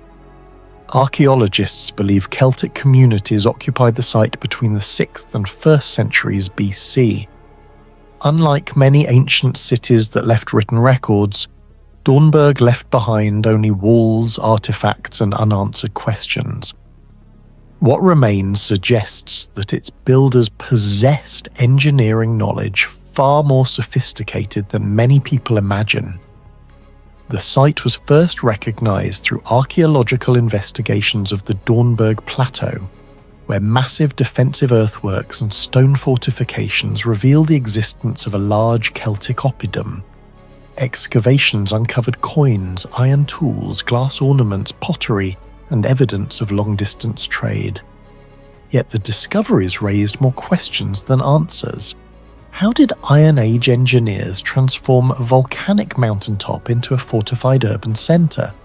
How did they manage water, construction and logistics in such a challenging environment? And why did so much of their technical knowledge disappear? The first mystery involves the remarkable selection of the location itself. Modern military engineers understand the importance of terrain. High ground provides visibility, defensive advantages, and control over movement across a region. The builders of Dornberg appear to understand these principles more than 2,000 years before the development of modern military science. The plateau is protected naturally by steep slopes and volcanic rock formations. However, the Celts did not simply rely on nature. They constructed additional defensive walls exactly where attackers would have had the greatest chance of reaching the settlement. Archaeological surveys indicate that sections of the fortification system stretched hundreds of meters and were positioned with impressive strategic efficiency. This raises a significant question. How did Celtic surveyors determine the optimal placement of these defences without maps, aerial views, or modern measuring instruments? Today, engineers use digital terrain models, satellite imagery, and computer simulations to identify defensive weak points. The builders of Dornberg possessed none of these tools, yet the fortifications demonstrate an understanding of topography comparable to principles still taught in military academies. Researchers can identify the results of that knowledge, but the methods used to obtain it remain largely unknown. The second mystery concerns construction technology. Dornberg was built on a basalt plateau formed by ancient volcanic activity. Basalt is one of the hardest common volcanic rocks, and even with modern steel equipment, quarrying and shaping basalt requires significant effort.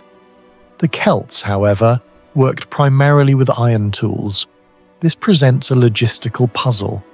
Thousands of tons of stone were moved, positioned, and incorporated into defensive structures.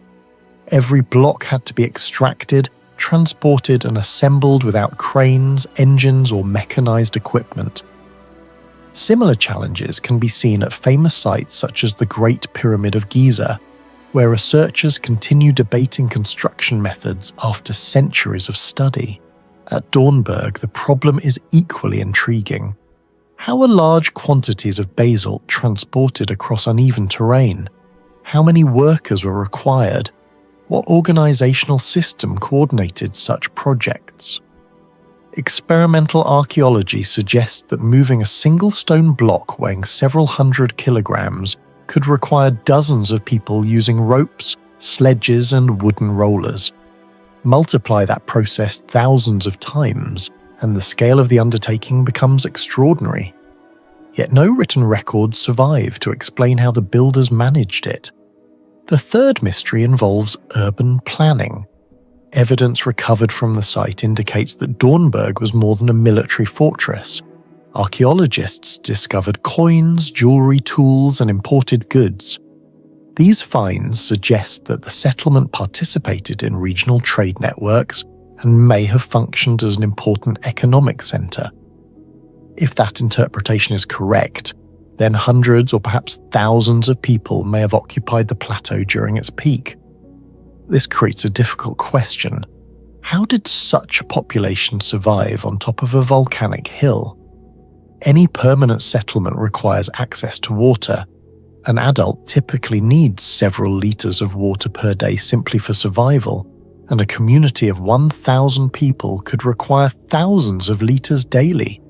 Yet archaeologists have found limited evidence for large reservoirs or sophisticated water infrastructure. This absence is puzzling.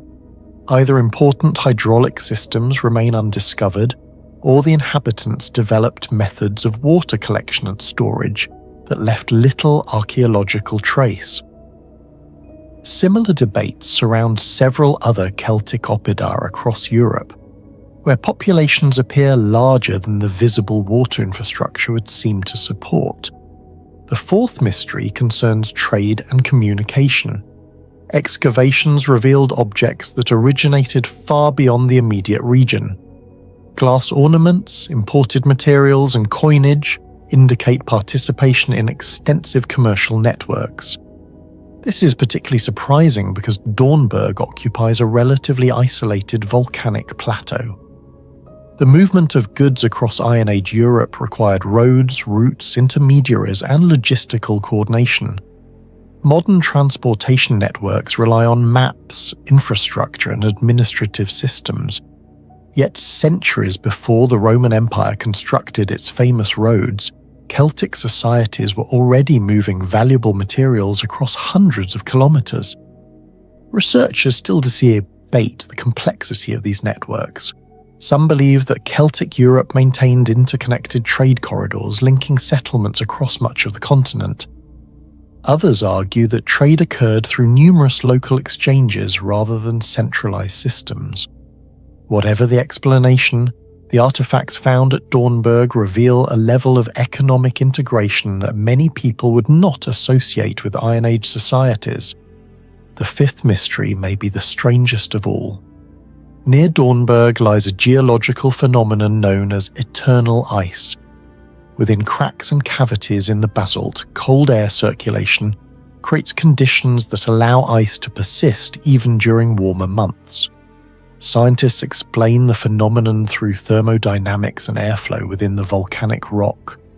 Cold winter air becomes trapped underground and continues influencing temperatures long after winter has ended. The scientific explanation is well understood today. What remains unknown is whether the ancient inhabitants understood and exploited the phenomenon. If they did, the implications are fascinating. Natural refrigeration could have been used for food preservation, storage of valuable goods, or ritual activities. Similar uses of natural cooling systems have been documented in other parts of the world, where ancient communities learned to exploit local geological conditions long before the invention of mechanical refrigeration. No direct evidence confirms such usage at Dornberg, but the possibility remains one of the site's most intriguing unanswered questions. Which mystery fascinates you most about Dornberg Oppidum? Let us know your thoughts in the comments below.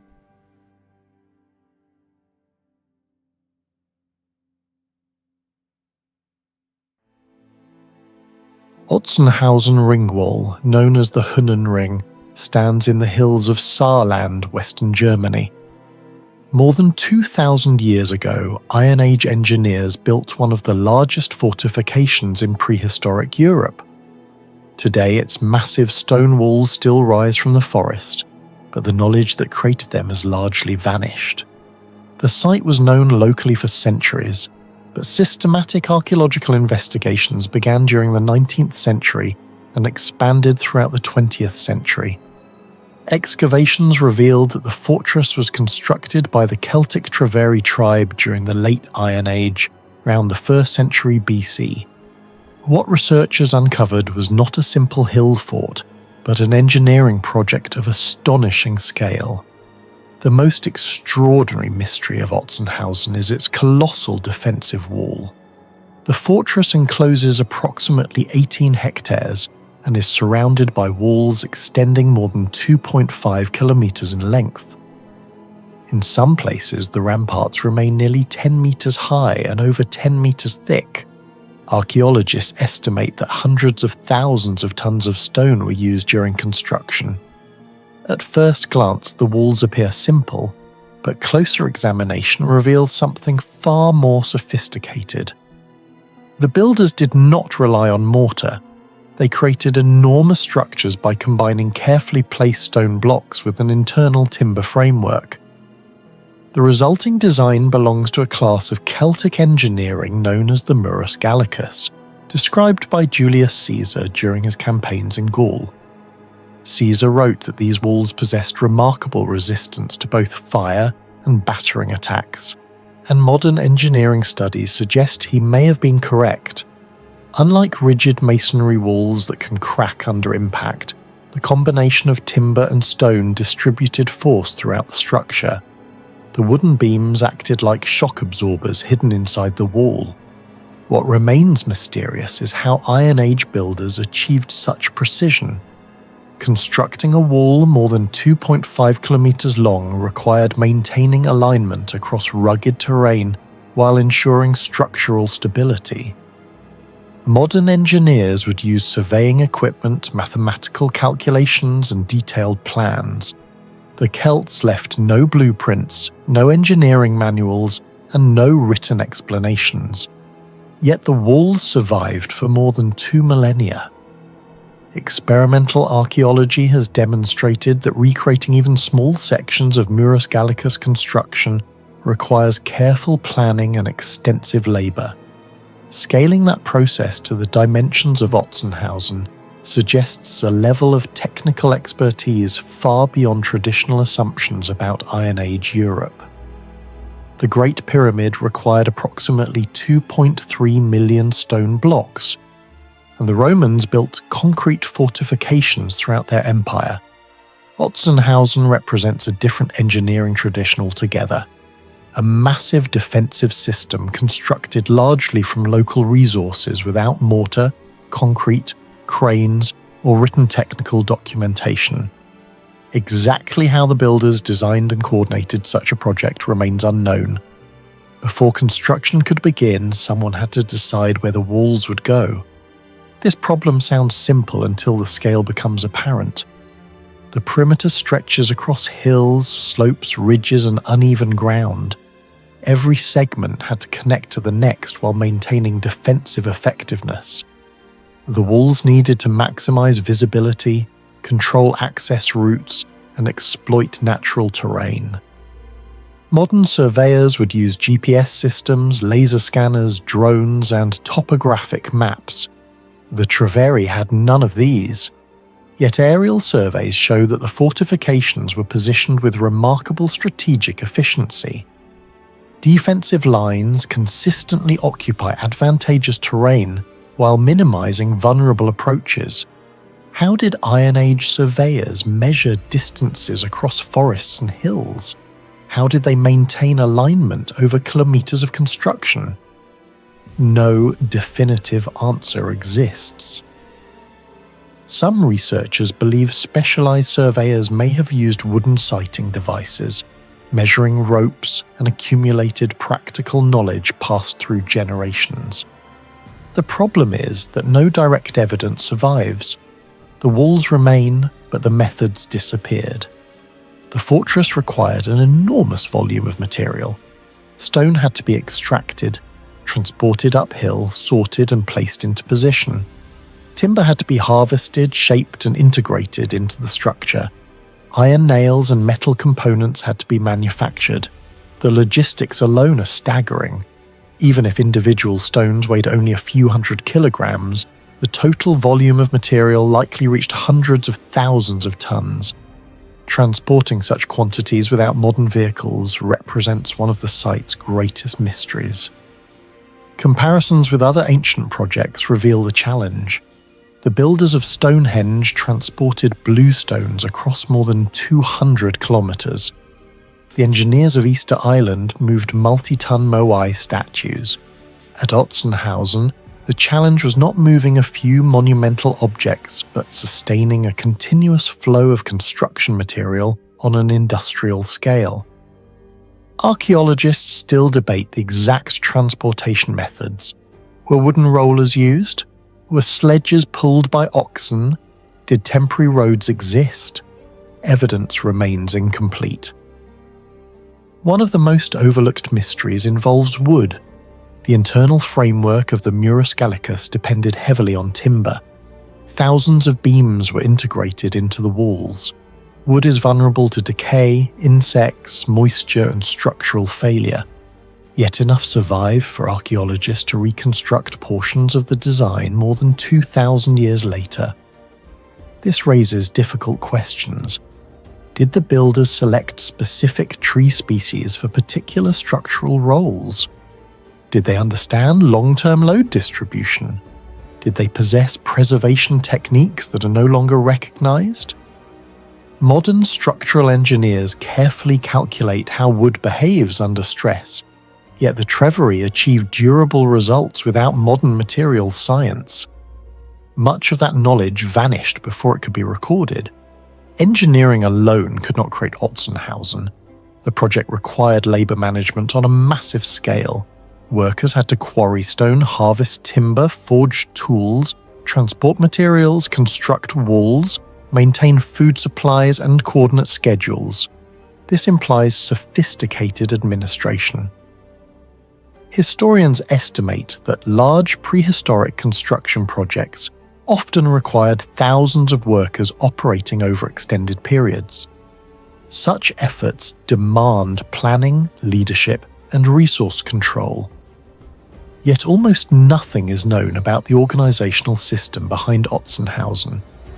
Who directed construction? How was labor divided? How long did the project take? The archaeological evidence provides only fragments. The human system that made the fortress possible remains largely invisible.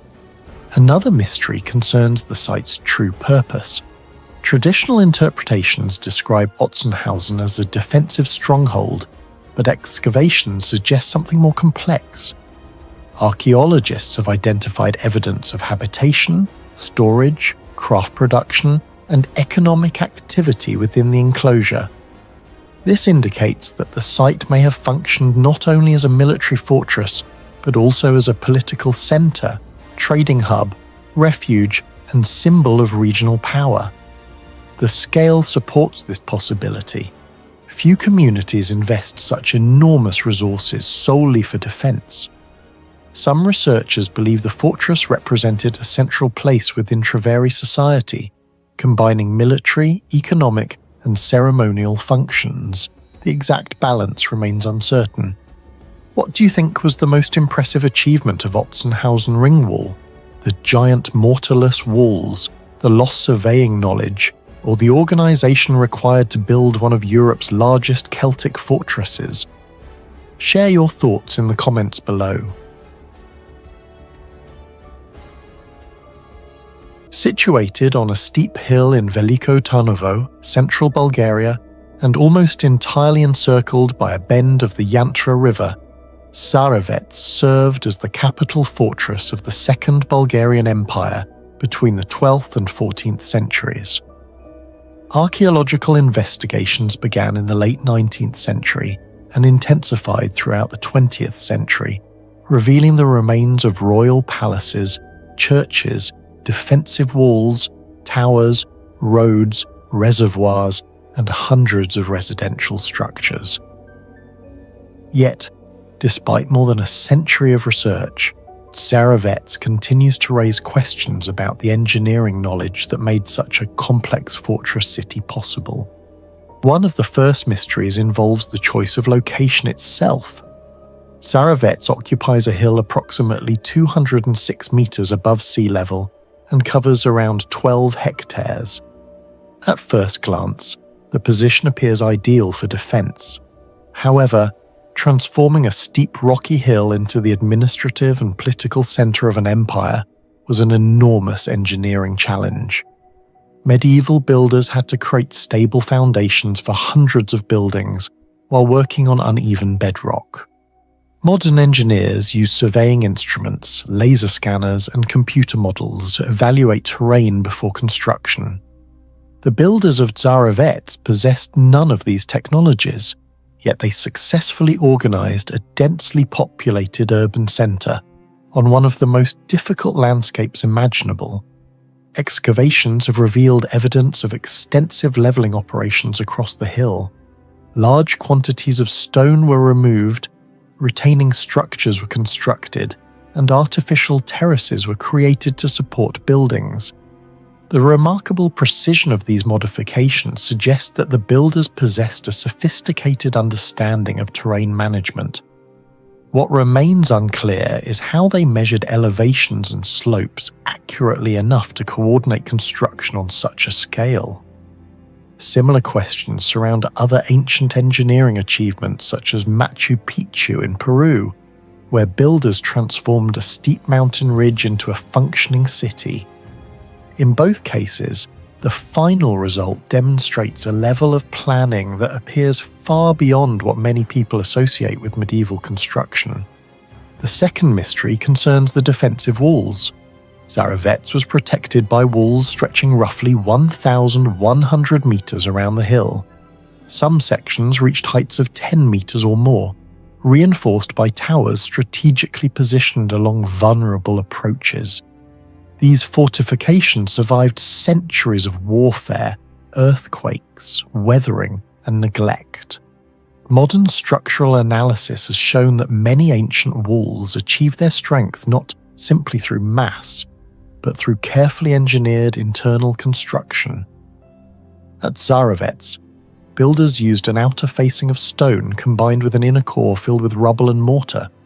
This technique distributed stress throughout the structure rather than concentrating it in a single layer. Modern engineers employ similar principles in composite construction systems. What researchers still debate is the exact composition of the mortar used within the walls. Samples reveal a surprisingly durable material capable of resisting environmental degradation for hundreds of years. Similar mysteries surround Roman concrete, which continues to attract scientific attention because of its extraordinary longevity. While Zarovets did not employ Roman concrete, its builders clearly understood material properties at a level that remains difficult to reconstruct. The third mystery involves water management. Every fortress faces the same fundamental problem: survival during siege. Food can be stored, but water is far more difficult to secure. Zarovets stood high above the Yantra River, making direct access dangerous during wartime. Archaeologists have discovered reservoirs, wells, cisterns, drainage systems, and evidence of sophisticated water infrastructure throughout the fortress. The challenge becomes even more impressive when considering population estimates. Historians believe that several thousand people may have lived within the fortified area and surrounding districts during the empire's peak. Even a conservative estimate of 3 liters of water per person per day would require thousands of liters daily. Maintaining such supplies during a prolonged siege would have demanded careful planning. Researchers remain uncertain whether the fortress relied primarily on rainwater collection, underground springs, deep wells, or a combination of all three. Geological studies suggest that natural water sources may exist beneath portions of the hill. If medieval engineers successfully identified and exploited these sources, they demonstrated practical knowledge of hydrogeology centuries before the development of modern geological science. Similar mysteries appear at Masada in Israel, where ancient builders created systems capable of supporting life in an arid environment through advanced water storage technologies. Another unresolved puzzle concerns urban planning. Archaeological excavations have identified more than 400 structures inside the fortress. These included residences, workshops, churches, administrative buildings, storage facilities, and military installations. The arrangement was not random. Roads connected key sectors, important buildings occupied elevated positions, and defensive considerations influenced overall organization. Creating such a layout required more than architectural skill. It demanded coordination, logistics, and long-term planning. Modern urban planners use maps, engineering surveys, and population models. The designers of Zarovets achieved comparable organizational results without any surviving technical documentation. Historians know that medieval Bulgarian rulers employed skilled builders and administrators, but the precise methods used to coordinate construction remain largely unknown. One of the most fascinating mysteries centers on the royal palace complex. Excavations have revealed a substantial administrative and residential center, occupying one of the most secure locations within the fortress. The palace included reception halls, defensive structures, residential quarters, and service areas. Researchers studying the ruins have identified evidence suggesting careful environmental design. Certain spaces appear optimized for airflow, temperature regulation, and natural lighting. Today, architects refer to such techniques as passive climate control.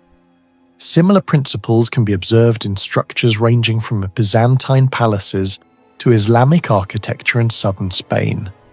Whether the builders consciously applied scientific principles or relied on accumulated practical experience remains uncertain. Either way, the results indicate a sophisticated understanding of how architecture could improve comfort and functionality. The next mystery involves hidden infrastructure. Local legends have long described secret tunnels beneath Zarovets. Stories speak of underground passages connecting strategic points, escape routes leading beyond the walls, and concealed access to water sources. While folklore often exaggerates reality, archaeological investigations have identified subterranean features in several locations. Geophysical surveys have detected anomalies beneath portions of the hill that may represent buried structures. However, the full extent of any underground network remains unknown. Excavation is difficult because many areas lie beneath reconstructed sections of the fortress or modern infrastructure. If extensive tunnels once existed, they would have represented a major engineering achievement. Excavating stable underground passages through rock requires knowledge of structural stability, drainage, and ventilation. Ancient engineers from Cappadocia in Turkey created entire underground cities using such techniques. Whether Zarovets contained anything comparable remains one of the site's enduring mysteries. Military engineering presents another unanswered question. The fortress successfully defended the capital of the Second Bulgarian Empire for more than 2 centuries. Its walls, towers, gates, and natural defenses worked together as a unified system.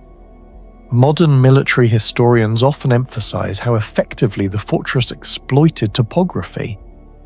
Attackers faced steep slopes, limited approaches, and multiple defensive layers before reaching critical areas. Such effectiveness was not accidental. Someone had to analyze the terrain, identify vulnerabilities, and integrate natural and artificial defenses into a coherent strategy. Yet no medieval engineering manuals survived to explain how these calculations were performed. Similar mysteries surround many ancient fortifications, from Celtic hill forts to Byzantine strongholds. The structures survive, but the technical knowledge behind their design has largely vanished. Perhaps the greatest mystery concerns the craftsmen themselves. Zarovets was not built by a single ruler or generation. Construction, expansion, maintenance, and reconstruction occurred over centuries. Thousands of workers, masons, surveyors, carpenters, blacksmiths, and engineers contributed to the fortress. These specialists possessed knowledge that was rarely written down. Skills were transmitted through apprenticeship and experience. When political systems collapsed, much of that expertise disappeared with them.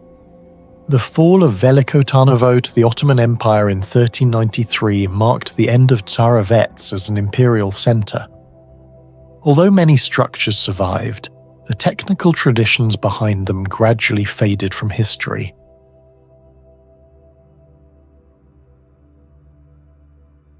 Inside the mountains of northern Lebanon, Kadisha Valley cuts through the earth like a wound more than 1,000 meters deep. Entire monasteries hang from vertical cliffs. Ancient stairways disappear into caves. Water systems still function after centuries of earthquakes, floods, and collapse.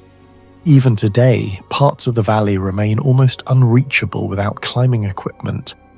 Yet, for over 1,000 years, people lived here permanently, inside stone walls carved directly into the mountain itself. Although local communities knew the valley for centuries, systematic archaeological study only accelerated during the 19th and 20th centuries as European explorers, Maronite historians, and later Lebanese archaeologists began mapping its monasteries and cave systems. Many structures were discovered not through excavation, but because entire cliff sections collapsed during storms and exposed hidden chambers inside the rock. Some caves were so inaccessible that researchers initially believed they were natural formations rather than human-engineered spaces. The first mystery is simple. How are these structures built at all? Kadisha Valley contains monasteries such as Kanubin, Maralesha, and Deir Kushaya, many of them positioned hundreds of meters above the valley floor on nearly vertical limestone walls. Even modern engineers acknowledge that transporting timber, water, lime mortar, tools, and stone blocks into these locations would be extraordinarily difficult without cranes or mechanized lifting systems. Some staircases carved into the cliff are less than 1 meter wide and follow gradients approaching 60 degrees. Yet these routes were once used continuously by monks carrying supplies. Archaeologists studying tool marks noticed that several stair systems display surprisingly consistent cutting depth and spacing, suggesting planned measurement methods rather than random carving. The problem becomes even stranger when compared to other ancient mountain settlements. Sites like Meteora in Greece used rope systems and removal ladders, while the cave cities of Cappadocia relied heavily on soft volcanic tuff that could be excavated relatively easily. Kadisha, however, sits inside harder limestone formations vulnerable to cracking and collapse.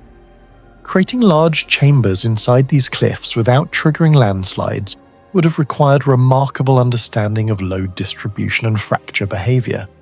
Several chambers also appear deliberately positioned beneath natural stone overhangs that reduce rainfall erosion. Modern geological surveys suggest some builders intentionally selected rock layers with lower fracture density, something difficult to identify without practical geological experience. Kadisha was not simply a religious retreat, it was a long-term survival system. Temperatures in the valley can fluctuate dramatically between summer and winter, yet some cave rooms maintain relatively stable internal temperatures year-round. Researchers believe the monks exploited the thermal inertia of limestone combined with narrow ventilation shafts to regulate airflow naturally. This resembles passive cooling systems later seen in Persian wind catchers and underground desert structures. Certain chambers contain narrow upper openings aligned with prevailing wind directions, creating convection currents that slowly remove warm air while preserving cooler air below. In modern environmental engineering, similar airflow principles are used in passive ventilation architecture to reduce energy consumption. Water management was equally advanced. The valley receives seasonal rainfall and flash floods, but many reservoirs and channels remained operational for centuries. Some cisterns were carved directly into bedrock and coated with waterproof mortar layers that still retain water today. One of the greatest mysteries is how these builders located reliable underground seepage points without modern hydrogeology. In several monasteries, channels intercept tiny natural water fractures in the rock with remarkable precision. A deviation of only a few centimeters would have caused total failure. Compared to many medieval European monasteries dependent on nearby rivers, Kadisha's systems functioned more like decentralized mountain engineering networks designed for isolation and siege survival. Among all the mysteries in Kadisha Valley, the Byzantine frescoes may be the most difficult to explain.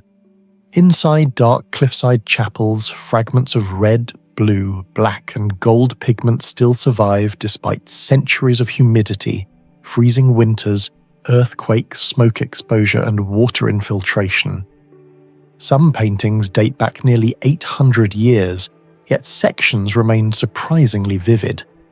Scientific analysis of pigments in several Lebanese Byzantine sites suggests the use of mineral-based compounds containing iron oxides, copper derivatives, carbon blacks, and imported minerals uncommon to the region.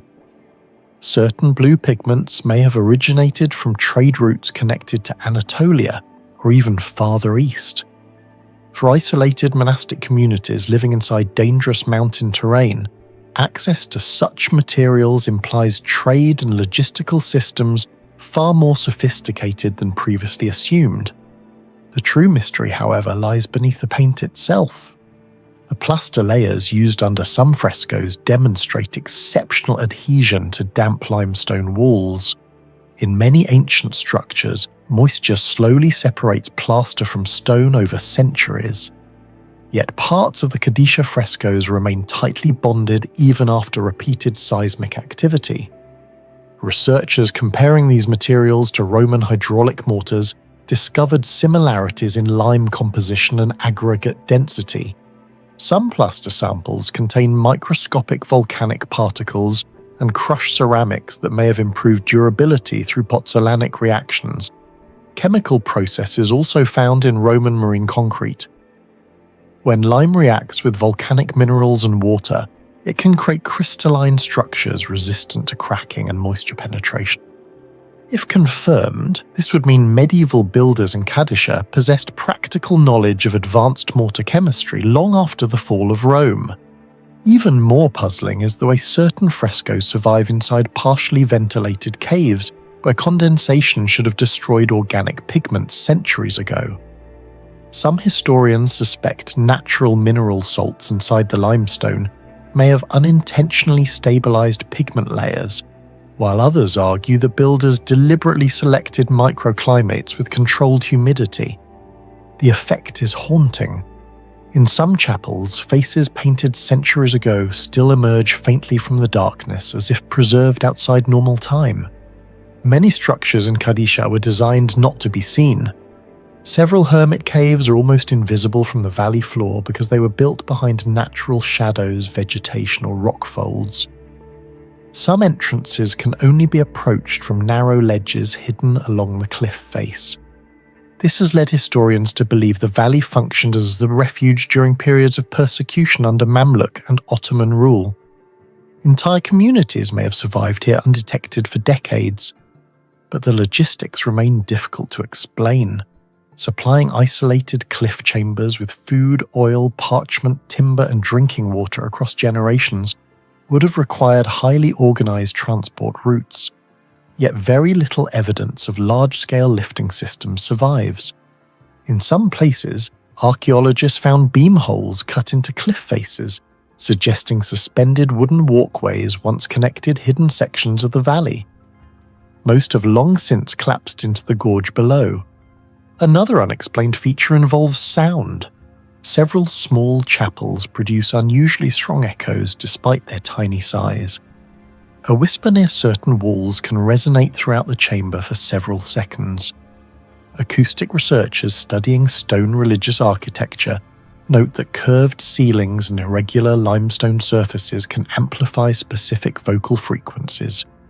The phenomenon resembles acoustic effects documented at Maya temples like Chichen Itza and underground ritual chambers in Cappadocia. Whether intentional or accidental, the result would have transformed religious chants into deep resonating sounds echoing through darkness and candle smoke. For isolated monks, these spaces may have felt less like buildings and more like living interiors of the mountain itself. Do you think Kadisha Valley was simply a hidden religious sanctuary, or the remains of an ancient survival system far more advanced than historians realize? Share your thoughts in the comments below. Michelsberg, overlooking the Rhine Valley in present-day Germany, should not have existed in the form archaeologists discovered it. More than 6,000 years ago, long before metal tools, writing, or wheeled transport became widespread in Europe, people associated with the Michelsberg culture were constructing enormous earthworks, organizing large labor forces, exploiting distant resources, and mastering stone technologies whose full complexity remains only partially understood today. The greatest mystery is not that they built monumental structures. The mystery is how they acquired and preserved the knowledge required to build them. The site known as Michelsberg was identified during 19th century archaeological investigations near Bruchsal in southwestern Germany. Excavations eventually revealed evidence of a major Neolithic culture that flourished between approximately 4,400 and 3,500 BC. Over time, archaeologists discovered hundreds of settlements, enclosures, and ritual sites across modern Germany, France, Belgium, and neighboring regions, revealing that Michelsberg represented one of the largest cultural networks in prehistoric Europe. What emerged was not a collection of isolated villages, but a civilization-scale system whose technological capabilities remain surprisingly difficult to explain. One of the first puzzles concerns the enormous enclosures built by Michelsberg communities. Across Central Europe, archaeologists have identified large, circular and oval earthworks surrounded by ditches and embankments. Some enclosures extend hundreds of meters across. Constructing them required removing thousands of cubic meters of soil. This achievement becomes remarkable when considering the available technology. No iron tools existed. No bronze tools existed. Most excavation work would have relied on antler picks, stone tools, wooden shovels, and human labor. Experimental archaeology suggests that digging a single cubic meter of compact soil using primitive tools can require several hours of work. Some Michelsberg enclosures contain ditches measuring thousands of cubic meters in volume. The labor investment may have reached tens of thousands of working hours. The comparison with later civilizations is striking. Roman engineers possessed metal tools, roads, and organized administrations.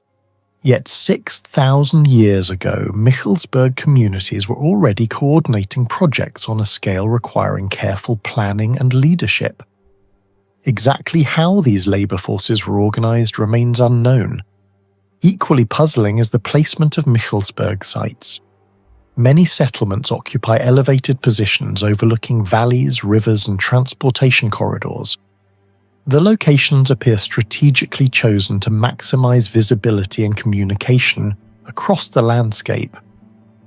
Modern surveyors use maps, satellite imagery, GPS systems, and mathematical calculations. Neolithic builders possessed none of these technologies. Yet many Michelsberg sites demonstrate an understanding of terrain that appears remarkably sophisticated. Archaeologists have proposed that builders used visual sightlines, wooden markers, ropes, and accumulated local knowledge. However, the precision with which some sites exploit natural topography suggests a surveying tradition far more advanced than the surviving evidence can directly demonstrate. The knowledge behind these decisions vanished thousands of years ago. Only the results remain. Many Michelsberg enclosures appear defensive at first glance. They possess ditches. They occupy elevated ground. They define large enclosed spaces. But closer examination creates problems. Numerous ditches contain multiple entrances. Some lack continuous defensive barriers. Others seem poorly suited for military protection. If defense was their primary purpose, the designs appear surprisingly inefficient. Researchers therefore propose alternative explanations. The enclosures may have served as ceremonial gathering places. They may have functioned as trade centers. They may have hosted seasonal festivals, religious rituals, or political assemblies. Some sites may have combined all of these functions simultaneously. The problem is that no written records survive. Archaeologists can measure the ditches, map the structures, and analyze artifacts, but they cannot directly access the intentions of the builders. The Michelsberg world was far larger than archaeologists once believed. Chemical and geological analyses reveal that stone materials often traveled significant distances. Some flint artifacts originated from sources located many tens or even hundreds of kilometers away. Exotic materials circulated through extensive exchange networks linking communities across Central Europe. This creates another puzzle. Transporting raw materials over such distances required organization, communication, and social cooperation. The challenge becomes even greater considering the absence of roads, carts, and draft animals on the scale known from later periods. How information travelled across these networks remains poorly understood. How trade agreements were maintained remains unknown. How resources were distributed remains largely invisible. Yet the archaeological evidence demonstrates that the system worked. Perhaps the most fascinating technological mystery of Michelsberg concerns flint. To modern observers, flint tools often appear simple. In reality, they represent one of the most sophisticated material technologies ever developed without metal.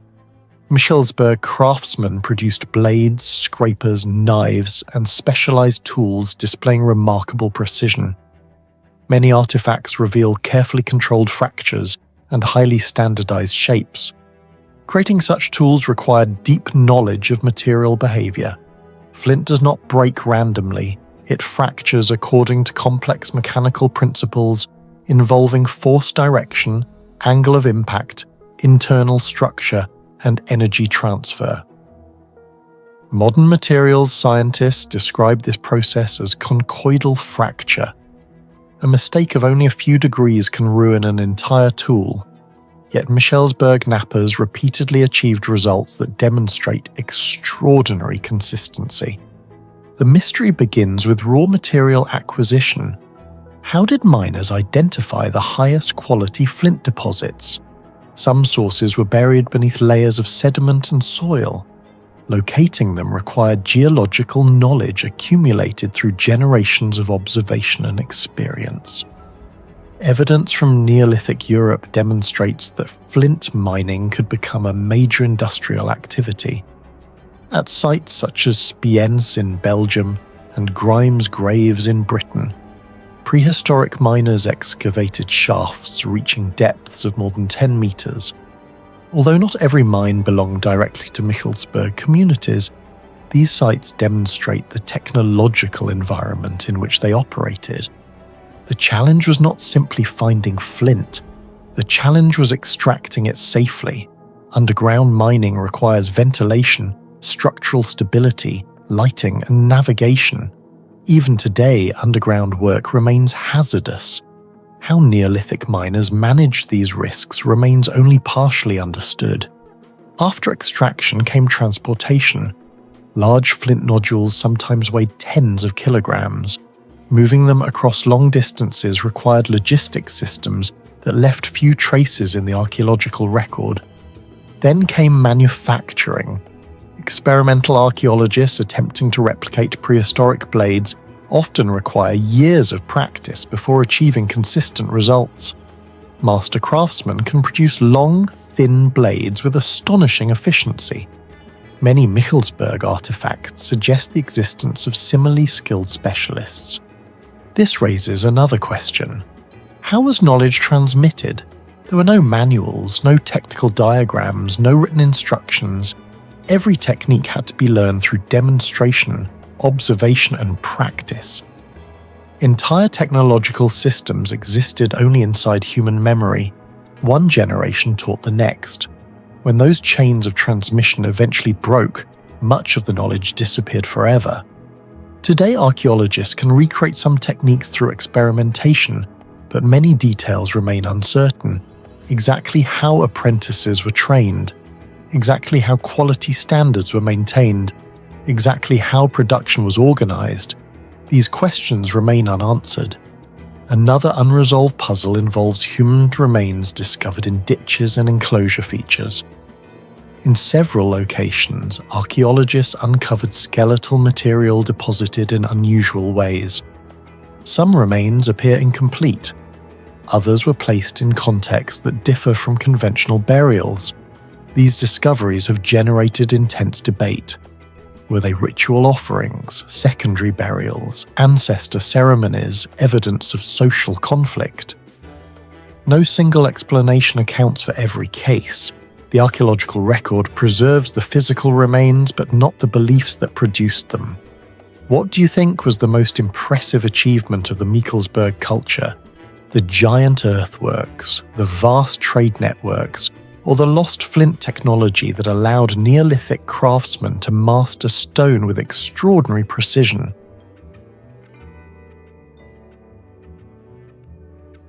In northern England, beneath the quiet fields of Yorkshire, lies Aldborough Roman town, a Roman city so advanced that parts of its engineering still outperform expectations for a civilization that existed nearly 2,000 years ago.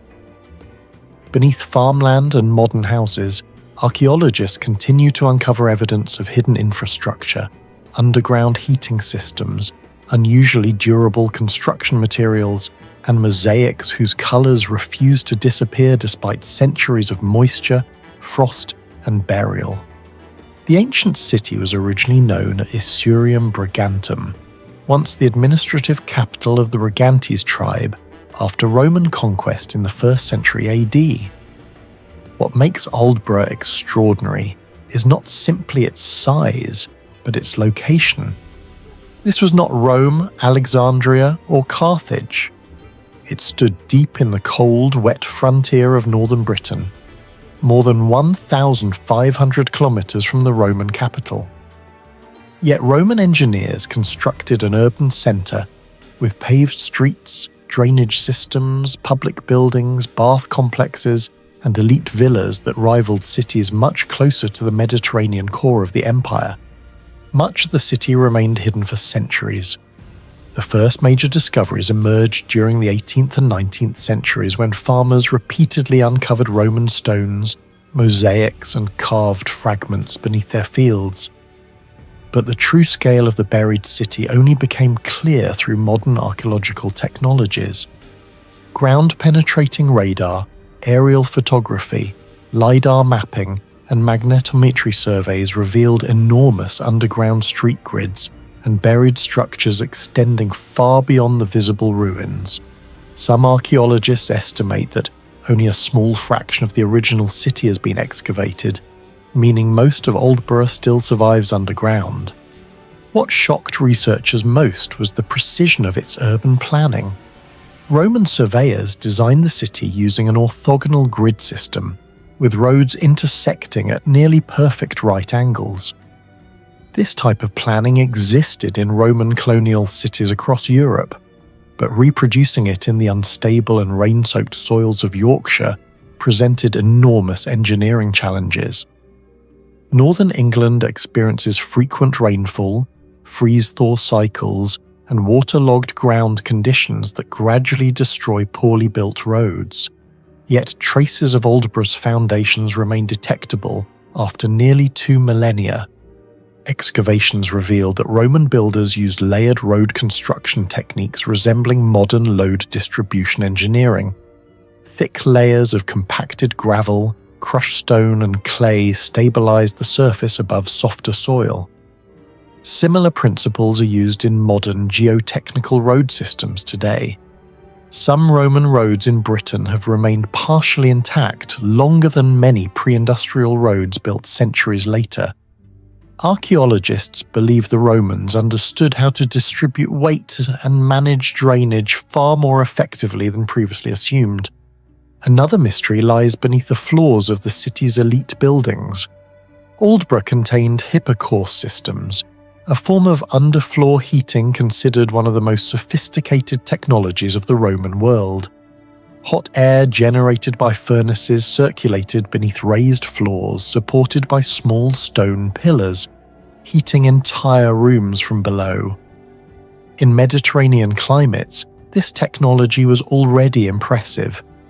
In northern Britain, where winter temperatures often approached freezing, it becomes even more extraordinary. The efficiency of these systems continues to puzzle engineers. Modern radiant floor heating operates on remarkably similar principles. Yet Roman builders achieved this without electric pumps, modern insulation, or precision-manufactured materials. Archaeologists found heat-resistant tiles and specially designed airflow channels that distributed warmth across large spaces surprisingly evenly. Some fired bricks recovered from Aldborough show evidence of exposure to temperatures exceeding 800 degrees Celsius, while displaying less cracking than expected from ancient kiln technologies. This suggests Roman craftsmen possessed advanced practical knowledge of ceramic firing and thermal stress management. But perhaps the greatest engineering mystery involves water. Every Roman city depended on reliable water distribution and drainage, and Aldborough existed in one of the wettest climates in Roman Britain. Archaeological surveys revealed underground channels and drainage systems extending beneath roads and buildings. Unlike Rome, however, Aldborough lacked massive nearby aqueduct systems or abundant mountain-fed water sources. Researchers suspect Roman engineers used carefully calculated gradients to direct water flow naturally across the settlement. Some underground channels appear designed to reduce flooding by redirecting excess rainwater away from populated zones. Even today, modern civil engineers studying Roman drainage systems acknowledge how effectively many of them handled stormwater. In some locations across the Roman world, ancient drains remained functional for over 1,000 years after the empire collapsed. Yet the most haunting mystery of Aldborough is not hidden beneath roads or walls, it survives in colour. Among the ruins, archaeologists uncovered intricate Roman mosaics whose pigments remained astonishingly vivid, despite spending centuries buried in damp British soil. In an environment where moisture destroys paint, weakens stone and corrodes metal, these mosaics retained reds, blacks, yellows and whites with remarkable clarity. Some geometric patterns and figurative sections appear almost unnaturally preserved. The survival of these colours has become one of the most fascinating unresolved questions surrounding the site. Roman mosaics were constructed from thousands of tiny tesserae made from stone, pottery, limestone, glass, and mineral pigments. But Aldborough's mosaics appear unusually resistant to environmental decay. Scientists analysing Roman pigments across Britain discovered that many colours derived from highly stable mineral compounds. Reds often came from iron oxides, blacks from carbon-based materials, yellows from ochre, and whites from calcite or limestone. These materials are chemically durable, but durability alone does not fully explain their preservation under Yorkshire's wet and acidic soil conditions. The real mystery may lie beneath the visible surface. Roman mosaic floors were built using multiple engineered layers beneath the artwork itself. At Aldborough, archaeologists found evidence of carefully prepared subfloor systems consisting of compacted rubble, mortar, lime mixtures, and fine bedding layers designed to absorb stress and resist moisture penetration. Some experts compare this to modern floating floor systems that reduce cracking caused by shifting ground. Even more intriguing is the chemistry of Roman mortar. Studies of Roman concrete from Italy have shown that volcanic ash mixtures created chemical reactions, allowing the material to strengthen over time through crystallization processes. Britain lacked the same volcanic resources found near Rome, meaning builders at Aldborough may have adapted local materials to imitate similar effects. Crushed brick fragments found in some mortars may have triggered pozzolanic reactions that increased resistance to moisture. In modern material science, similar reactions are studied in self-healing concrete technologies. This raises a disturbing possibility. Roman builders in distant northern Britain may have understood empirical construction chemistry far better than historians once believed. Comparisons with medieval floors make the mystery even stranger. Many medieval mosaics and painted surfaces across Britain deteriorated rapidly after exposure to moisture, while some Roman examples survived beneath the soil for nearly 1,800 years. In some cases, Roman pigments remained more stable than paints applied centuries later, using supposedly more advanced techniques. The precision of the mosaic craftsmanship itself also raises questions. Certain tesserae were cut with extraordinary consistency despite the absence of modern steel cutting tools. Some patterns required near mathematical alignment across large surfaces. Archaeologists examining high-status Roman villas in Britain have noted that elite mosaic workshops maintained geometric accuracy that would have required advanced planning methods and skilled labour specialisation. What do you think is still hidden beneath Aldborough Roman town? Lost engineering knowledge, undiscovered structures, or something even more mysterious? Let us know your thoughts in the comments below. Northern Sri Lanka contains one of the strangest engineering sites of the ancient world. Mihintale looks less like an ancient monastery and more like the remains of a forgotten machine. More than 2,000 years ago, builders carved stairways into solid granite, engineered water systems across steep rock formations, and constructed what many researchers consider one of the oldest hospitals in the ancient world. Yet, despite centuries of excavation, archaeologists still cannot fully explain how a civilization with relatively simple iron tools achieved this level of precision engineering on top of a mountain. The site was rediscovered and systematically studied during British colonial surveys in the 19th century, particularly through archaeological work connected to nearby Anuradhapura. Early explorers initially believed Mihintale was simply a religious complex tied to the introduction of Buddhism in Sri Lanka during the 3rd century BCE under King Devanampiya Tissa. But as excavations expanded, researchers realized the mountain contained something far more complex. Reservoirs, drainage systems, stone-cut caves, medicinal structures, and engineered pathways spread across multiple elevations. Instead of a monastery alone, Mihintale looked increasingly like an advanced scientific and logistical center hidden inside a sacred landscape. One of the first mysteries involves the mountain's hydraulic engineering. Mihintale sits in a harsh tropical zone where temperatures can exceed 34 degrees Celsius during dry seasons. Yet the complex maintained stable water access centuries before modern pumps or pressure systems existed. Archaeologists discovered channels carved directly into granite bedrock, carefully angled to control water speed and prevent erosion. Some of these channels are only a few centimeters deep, but their gradients remain astonishingly consistent across long distances. Modern engineers studying ancient Sri Lankan irrigation systems have noted that even minor errors in slope would have caused overflow or stagnation. Somehow, the builders achieved precision that resembles later Roman hydraulic planning, despite being separated by geography and cultural development. What makes the mystery deeper is the location itself.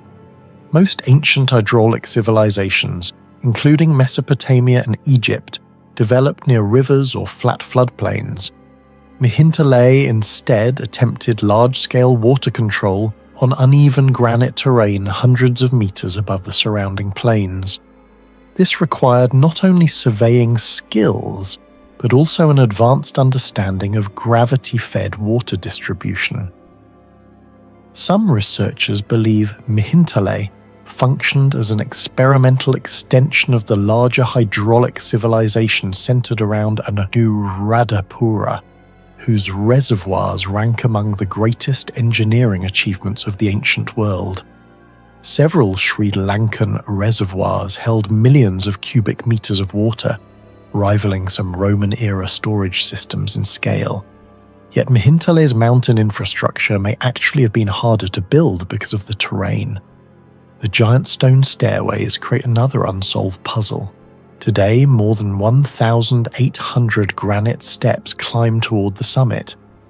Many are carved directly into bedrock, while others were assembled from massive stone blocks transported uphill without modern machinery. The strange part is the consistency. The rise and angle of many sections remain remarkably uniform despite the difficult terrain. Archaeologists examining the stone surfaces have identified unusually flat cutting patterns in several locations, suggesting methods more sophisticated than random hammer chiseling. Some theories propose that builders use controlled heating and rapid cooling techniques to fracture granite predictably before shaping it. Others argue teams may have employed abrasive polishing methods similar to techniques later documented in parts of India and Egypt. But no definitive explanation has been proven. The caves of Mihintale contain another technological anomaly. Throughout the mountain, ancient monks occupied modified natural caves fitted with drip ledges, precisely cut grooves above entrances designed to redirect rainwater away from interiors. Similar features appear elsewhere in Sri Lanka, but the examples at Mihintale are unusually refined. Granite is one of the hardest common stones used in ancient construction, and cutting long, smooth, horizontal grooves into it using primitive iron tools would have required enormous labor and technical consistency.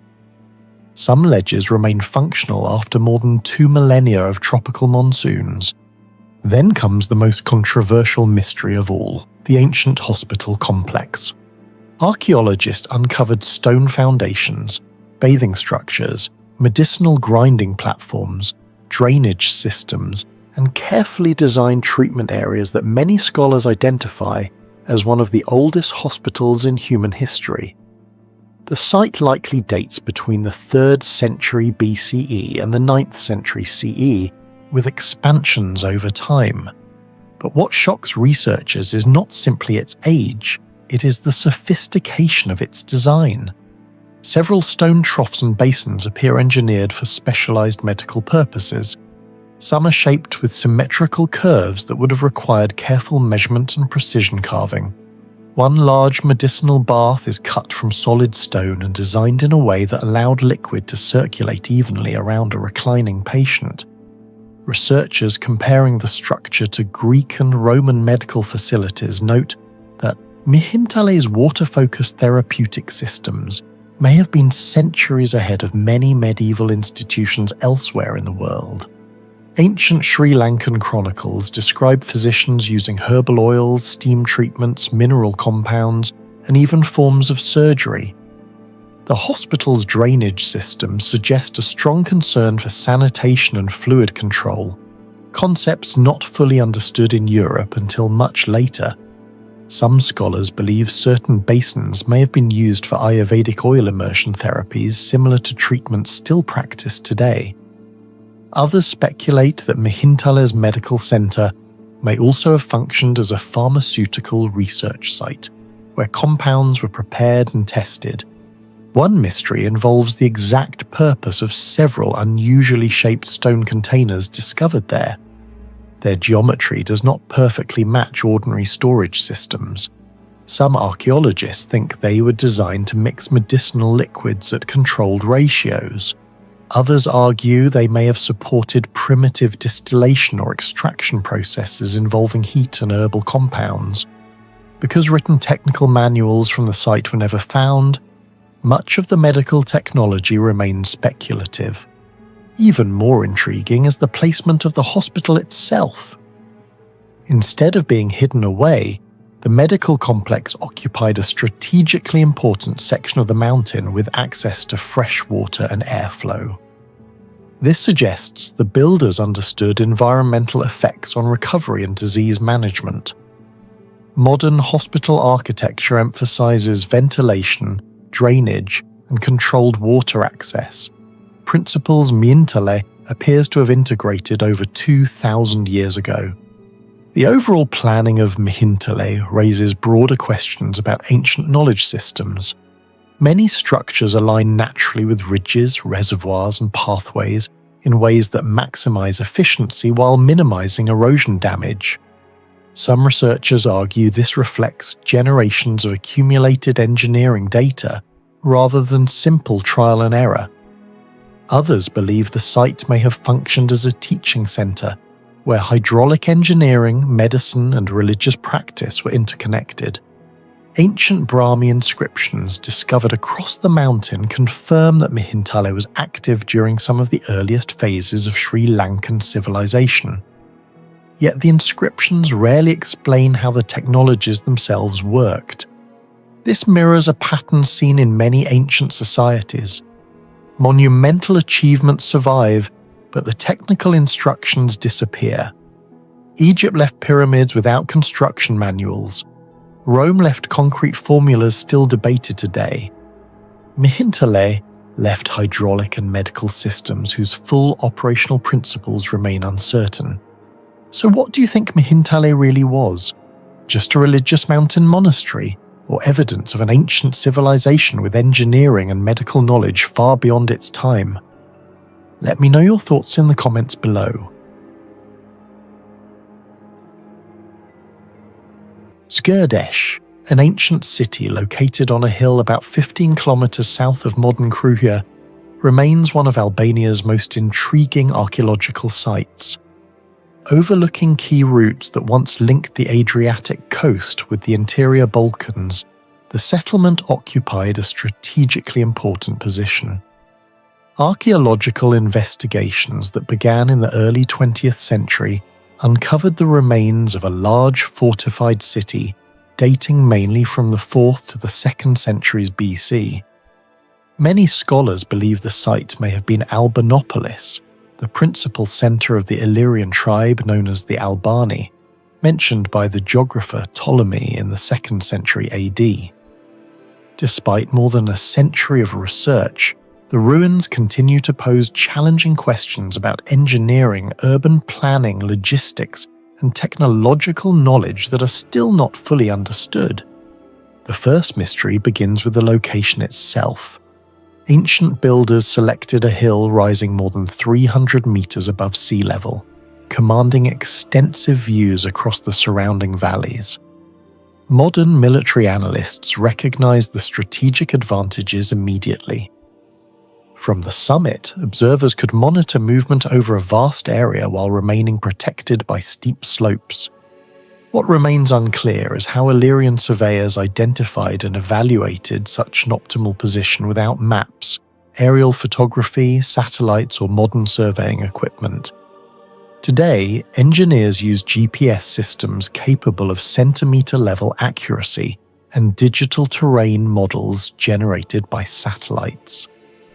The builders of Zgurdesh possessed none of these technologies, yet they chose a position that maximized visibility, defense, and access to trade routes simultaneously. The methods they used to survey the landscape have disappeared from history. The second mystery concerns the massive fortification system surrounding the settlement. Archaeologists have documented defensive walls extending approximately 1,400 meters around the hilltop. Some sections were constructed using large limestone blocks fitted together with remarkable precision. The fortifications protected an urban area estimated at around 20 hectares, making Zgurdesh one of the most significant Illyrian centers discovered in Albania. The engineering challenge was enormous. Thousands of tons of stone had to be quarried, transported uphill, shaped and assembled into stable defensive structures capable of resisting both attack and natural weathering. Comparisons with other ancient fortifications reveal the scale of the achievement. The famous walls of Mycenae in Greece employed cyclopean masonry using enormous stone blocks. Similar techniques appear in parts of Zgierdesh, although on a smaller scale. The question is not whether the walls could be built, but how the builders organised the labour and logistics required. No written records survive describing construction procedures, workforce management, or engineering calculations. The walls stand as evidence of technical expertise, while the knowledge behind them remains largely invisible. A third mystery involves stone transportation technology. Many blocks incorporated into the defences weigh several tons. Modern engineers would typically rely on cranes, trucks, steel cables and hydraulic systems to move such materials efficiently. Ancient Illyrian builders had none of these advantages. Researchers have proposed the use of wooden rollers, sledges, earthen ramps, and large coordinated labour teams. Experimental archaeology has demonstrated that prehistoric societies could move heavy stones using surprisingly simple tools. However, no direct evidence reveals exactly which techniques were employed at Zgierdesh. The problem becomes even more intriguing when considering the terrain. Transporting multi-ton stones across relatively flat ground is difficult enough. Moving them uphill to a fortified settlement presents an entirely different engineering challenge. Every block visible in the walls represents a logistical operation that remains only partially understood. The absence of construction records leaves archaeologists reconstructing possibilities rather than certainties. The fourth mystery centers on urban planning. Excavations indicate that Zgierdesh was not merely a military fortress. The settlement contained residential districts, public spaces, streets, storage facilities, and structures associated with administration and trade. This suggests a sophisticated urban environment rather than a simple defensive outpost. Modern urban planners analyze traffic flow, population density, water availability, and defensive requirements before designing a city. Ancient planners faced similar challenges without mathematical modeling software or detailed engineering manuals. Yet the layout of Zgierdesh demonstrates clear organization. Buildings occupied carefully selected terraces, circulation routes connected different sectors of the settlement, and defensive features integrated with the natural landscape. One unanswered question is whether the city developed gradually over generations or followed a master plan established from the beginning. Some archaeological evidence suggests deliberate planning, while other features indicate organic growth. Determining where planning ends and adaptation begins remains one of the site's most difficult puzzles. The fifth mystery concerns water management. Every ancient city depended on reliable access to water. A settlement occupying a hilltop fortress faced particular challenges because rivers and springs were usually located below the defended area. Archaeologists have identified evidence suggesting systems for collecting and storing water, but the full hydraulic network remains uncertain. This issue has significant engineering implications. An urban population could not survive prolonged occupation or military siege without dependable water supplies. Ancient civilizations from Rome to Persia developed sophisticated hydraulic technologies including aqueducts, cisterns, underground channels, and reservoirs. The inhabitants of Zgierdesh must have solved similar problems, yet much of the infrastructure has either vanished or remains undiscovered. Modern researchers use ground-penetrating radar, geophysical surveys, and digital terrain analysis to search for hidden features. Even with these technologies, many aspects of the settlement's water management system remain unknown. The possibility that portions of the hydraulic network are still buried beneath the site continues to attract scientific interest. The sixth mystery involves trade and economic organization. Archaeological discoveries indicate contact between Zgurdesh and the wider Mediterranean world. Imported pottery, coins, and other artifacts reveal participation in regional exchange networks, extending far beyond the settlement itself. Trade requires infrastructure. Goods must be transported, stored, recorded, protected, and distributed. Such activities imply roads, warehouses, administrative systems, and specialized labor. Yet only fragments of this economic machinery survive. Researchers can identify evidence of trade but cannot fully reconstruct the mechanisms that sustained it. The challenge resembles attempting to understand a modern city after every computer, document, and administrative building has disappeared. The surviving artifacts demonstrate that commerce occurred. The systems that made commerce possible remain largely hidden. Another fascinating mystery concerns construction durability. More than 2,000 years after the city's decline, significant portions of the walls remain standing.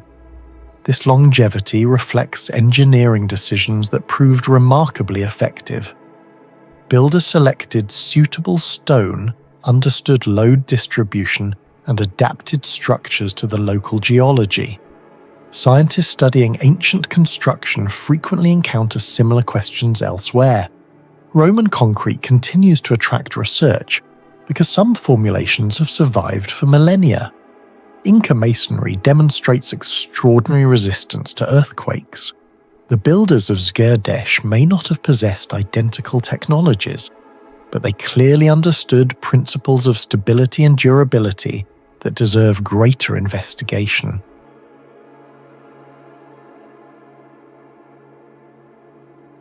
At the mouth of the River Tyne in northern Britain, where freezing North Sea winds collide with endless rain and salt-filled air, the ruins of Arbea Roman forts still stand after nearly 1,800 years. Built at the outer edge of the Roman Empire, Arbea was not supposed to survive this long. Yet beneath its collapsed walls lies evidence of engineering methods so advanced that some archaeologists believe the Romans understood climate control, material chemistry, and military logistics at a level centuries ahead of their time. The fort was first identified during excavations in the late 19th century after Roman inscriptions, foundations, and military structures began emerging beneath the modern town of South Shields. Archaeologists soon realized Arbea was not an ordinary frontier fort. It functioned as one of the most important supply bases supporting Hadrian's Wall, feeding and equipping thousands of Roman soldiers stationed across northern Britain. But the deeper researchers dug, the stranger the site became. Unlike many Roman forts designed mainly for defense, Arbea appears to have been engineered around logistics efficiency. The location itself was strategic. Positioned directly beside the River Tyne, cargo ships from across the empire could unload grain, oil, wine, and military supplies almost directly into the fort. Excavations revealed enormous granaries capable of storing vast quantities of food. Yet these warehouses contained one of the site's first major mysteries. The granary floors were raised above the ground on rows of carefully spaced stone pillars, creating an empty air chamber underneath. At first glance, the design seems simple, but in northern Britain's climate, this may have been the difference between survival and disaster. South Shields receives heavy rainfall throughout the year, with humidity levels frequently above 80%. In such conditions, stored grain can rot rapidly through mold growth and moisture absorption. Modern agricultural storage facilities use ventilation systems and elevated flooring for exactly this reason. Yet the Romans were implementing similar principles nearly 2,000 years earlier. Experimental archaeology studies comparing reconstructed Roman granaries with ordinary storage buildings have shown significantly lower moisture accumulation inside elevated Roman designs. The airflow beneath the floor reduced condensation and stabilized temperatures. Some researchers believe Arbea's engineers may have unintentionally created one of the earliest passive climate control systems in Europe. Others argue it was no accident at all. The Roman military depended on predictable food preservation. A single failed grain supply during winter could destroy entire frontier garrisons. But perhaps the greatest mystery surrounding Arbea is not its storage system. It is the material holding the fort together. Most ancient structures exposed to the North Sea climate deteriorate rapidly. Salt carried by sea winds penetrates stone and mortar, causing repeated cycles of expansion and cracking.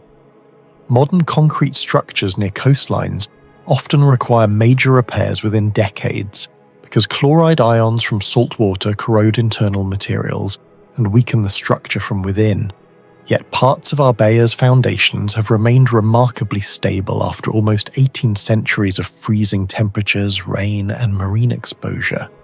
Archaeologists studying surviving mortar samples discovered unusual mineral compositions compared with standard Roman concrete found in southern Europe.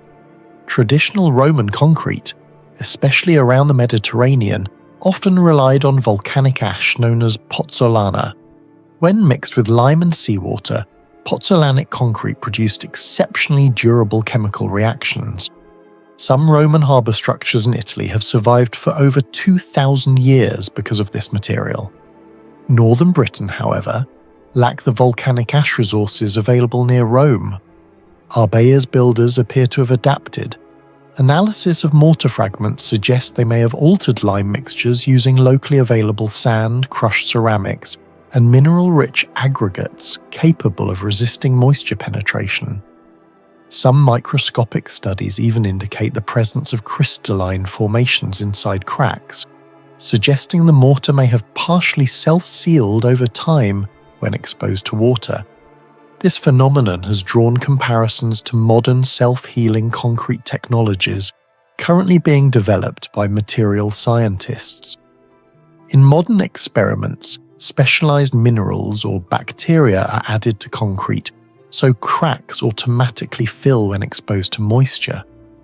Arbea's mortar obviously was not engineered using modern chemistry, yet the similarities are difficult to ignore. Researchers still debate whether the Romans intentionally designed the mixture for northern marine conditions or whether the effect emerged accidentally through centuries of mineral interaction. The mystery deepens when Arbea is compared with other Roman frontier forts in Britain. Many nearby structures suffered far worse deterioration despite being younger or less exposed. Arbea's unusual resilience suggests its engineers understood something highly specific about local environmental stress. The question is how? Another strange detail discovered at the fort involves the soldiers themselves. Inscriptions found at the site reference Tigris boatmen and archers from Mesopotamia, modern-day Iraq and Syria. These men originated from some of the hottest regions of the Roman Empire, yet they were stationed in one of its coldest and wettest frontiers. This has led historians to reconsider how knowledge travelled through the empire. Roman military units did not simply transport weapons, they carried engineering techniques, architectural ideas, and environmental knowledge from distant regions. Some researchers suspect Eastern engineers may have contributed specialized construction methods adapted from water management systems used in Syria and Mesopotamia. Techniques originally developed for preserving water in deserts may have been reimagined at Arbea for resisting cold moisture instead. The fort also contains evidence of advanced heating systems. Excavations uncovered remains of hypercourse technology beneath certain buildings, particularly command areas and officers' quarters. The hypercourse worked by circulating hot air beneath raised floors and inside wall channels. Essentially, it functioned as an ancient central heating system. What makes this remarkable is the location. Arbea sat at the edge of the Roman world thousands of kilometers from Rome itself. Maintaining hypercourse systems required fuel, engineering expertise, and constant maintenance. Wood consumption alone would have been enormous. Some estimates suggest Roman bathhouses and heated complexes consumed several tons of wood annually. The existence of such systems at a remote frontier fort implies Arbea was far more strategically important than historians once believed. The scale of imported goods found at the site supports this idea. Archaeologists uncovered pottery from North Africa, olive oil containers from Spain, glassware from continental Europe, and luxury goods transported across thousands of kilometers. This reveals the astonishing efficiency of Roman logistics. Without engines, railways, or modern ports, the empire maintained a supply network stretching from the Mediterranean to the freezing edge of Britain. To modern researchers, this may be Arbea's greatest mystery of all. The Roman Empire controlled nearly 5 million square kilometers at its height. Coordinating supplies across such distances should have been nearly impossible with ancient technology. Yet forts like Arbea remained operational for centuries. Grain arrived before winter, building materials reached remote coasts, specialized troops from Syria served beside soldiers from Gaul and Germany. Somehow, the system worked.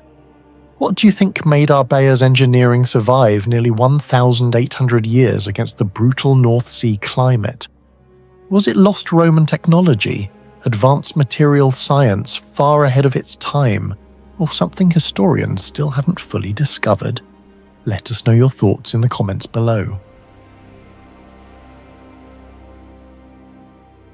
Central Italy, about 16 kilometers north of Rome, hides the ruins of Veii beneath forests and volcanic stone.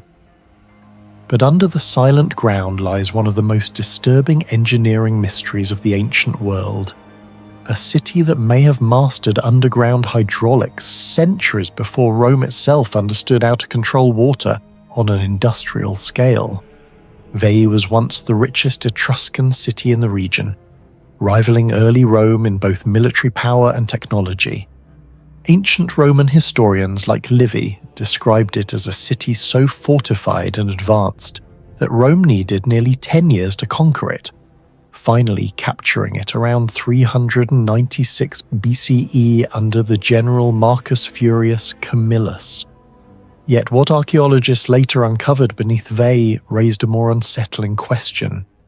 How did a civilization more than 2,400 years ago create underground systems so precise that some still function today?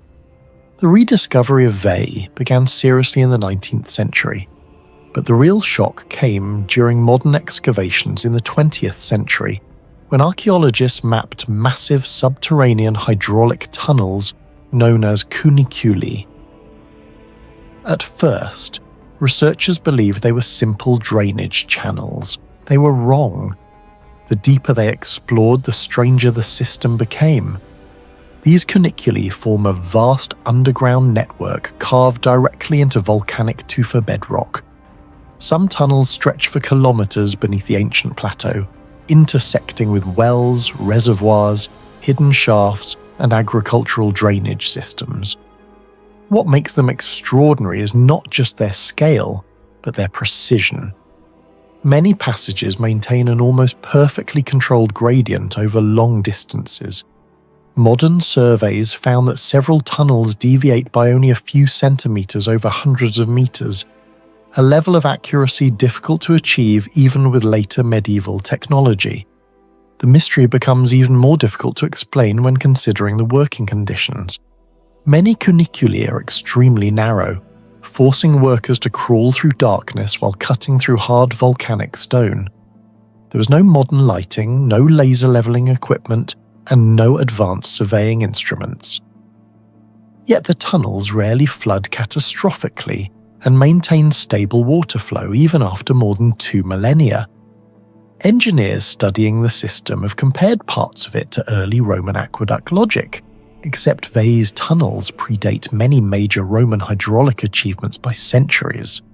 Some archaeologists believe the cuniculi were designed not only for drainage, but also for controlling underground water pressure beneath the city. This theory emerged after researchers noticed that certain tunnels appear strategically positioned to reduce hydrostatic stress inside the plateau itself. In other words, The Etruscans may have understood that trapped groundwater could destabilize foundations long before formal geological engineering existed. Similar concepts would not become common in Europe again until far later. The volcanic tufa surrounding Veii added another layer of complexity.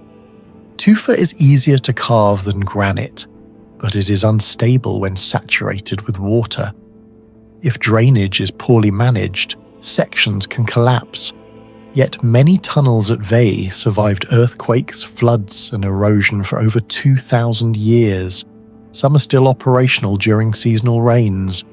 This durability has led some modern engineers to argue that the Etruscans possessed a far deeper understanding of local geology than previously assumed. Even more mysterious is how the tunnels were planned. Certain cuniculi intersect at surprisingly accurate angles, despite being excavated underground from multiple directions. In some sections, the ceilings curve smoothly in ways that distribute pressure naturally, similar to techniques seen later in Roman vaulted construction. Tool marks inside several tunnels suggest organized excavation methods rather than random digging, but no surviving Etruscan texts fully explain the techniques used. The hydraulic sophistication of Veii becomes even clearer when compared with neighboring civilizations of the same period. Around the 5th century BCE, many European settlements still relied on open drainage ditches vulnerable to contamination and collapse. Veii, meanwhile, operated hidden subterranean systems capable of redirecting water across difficult terrain while protecting urban structures above. Some researchers argue that Rome's later mastery of aqueducts and sewer engineering may have originated directly from Etruscan knowledge absorbed after Veii's conquest. One of the strongest pieces of evidence supporting this theory is the Roman sewer known as the Cloaca Maxima. Traditionally celebrated as a Roman engineering triumph, parts of its design resemble Etruscan underground water systems discovered at Veii and other Etruscan cities. Ancient writers themselves admitted that early Roman kings were heavily influenced by Etruscan builders. In many ways, Veii may represent the missing technological bridge between primitive Iron Age settlements and the monumental infrastructure of the Roman Empire. But Veii's mysteries do not end underground. Above the tunnels stood massive temples, workshops, defensive walls, and elite residences built with techniques still debated today. The famous Portonaccio Temple once displayed enormous terracotta statues, including the celebrated Apollo of Ver from the late 6th century BCE. These sculptures reveal firing technology far beyond what many historians expected from the era. Large terracotta objects normally crack under uneven heating, especially when exposed to rapid cooling. Yet the Apollo survived in remarkable condition despite centuries underground.